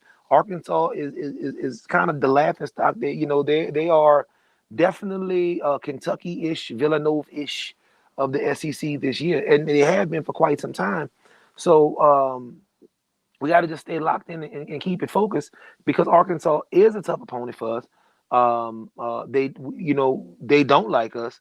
The good thing, we are playing in Death Valley and we are playing in the afternoon or the evening time, which is really hard for us to lose when the lights are on in Death Valley. So moving forward, if we stay focused and worry about Arkansas, I think we'll have a really good game the week after next against Ole Miss. But if we go into next week's game focusing on Ole Miss and beating them, then yeah, we'll definitely have a pill of a time trying to beat Arkansas next week. Yeah, I don't think LSU is going to overlook Arkansas. I mean, we've dealt with Arkansas before. Good finally getting them toward the middle of the season as opposed to, where we get them toward the back end of the season. And usually we'll play them up there in their building. So it definitely bodes well for us to get Arkansas in Death Valley. Prime time, 6 p.m. In terms of Arkansas, they play BYU later on today. They're at Arkansas, BYU 2-0, going in Razorback Stadium to take on them. So we'll see how they look, later on.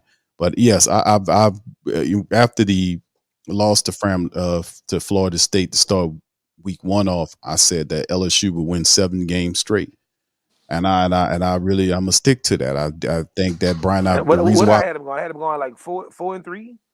I had him. Disrespected him. I know I did. I don't remember what it was. I think I said 4-3 or 3-4. It was mad disrespect either way.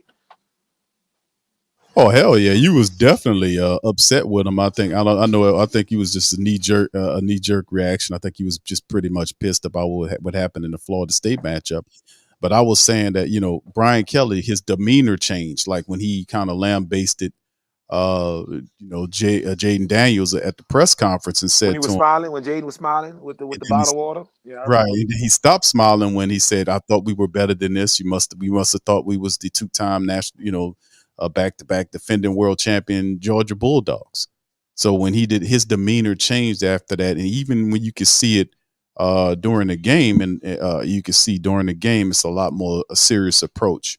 So he got everybody locked and dialed in. I don't think after what happened with Florida State, you're going to get a game, especially not against Arkansas, where they're going to look at Arkansas and overlook them for Ole Miss. I think they'll take care of, like you mentioned, each game by game basis. It's going to be a game by game thing. They can definitely beat Arkansas.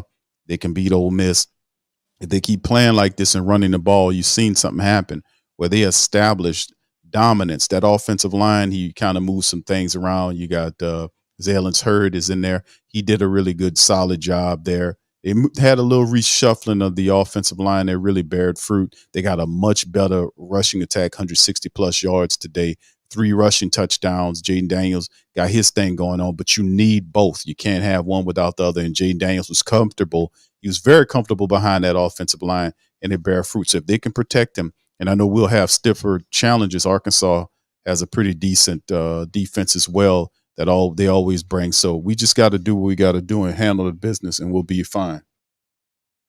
So at the end of the day, what it comes down to is execution, man, and they did what they got to do. Give me a score on this one, Mozzie, before we get out of here.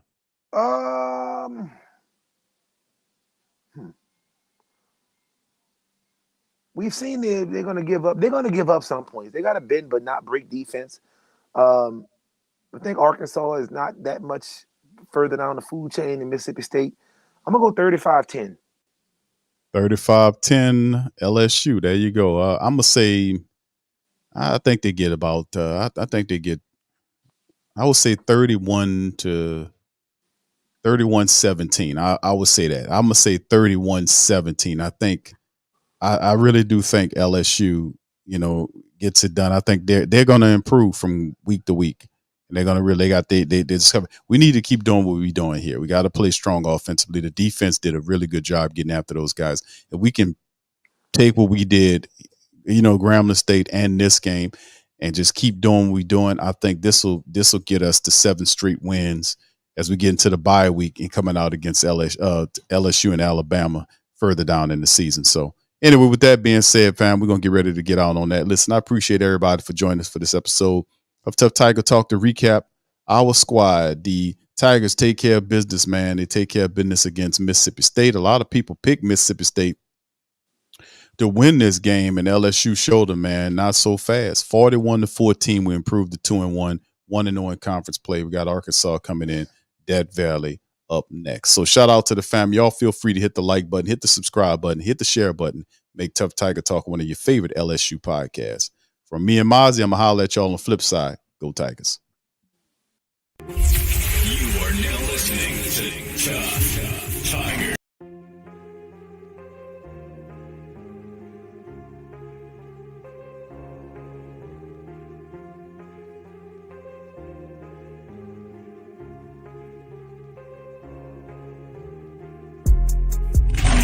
Subscribe to the Tough Tiger Talk channel and stay up to date for all things LSU football.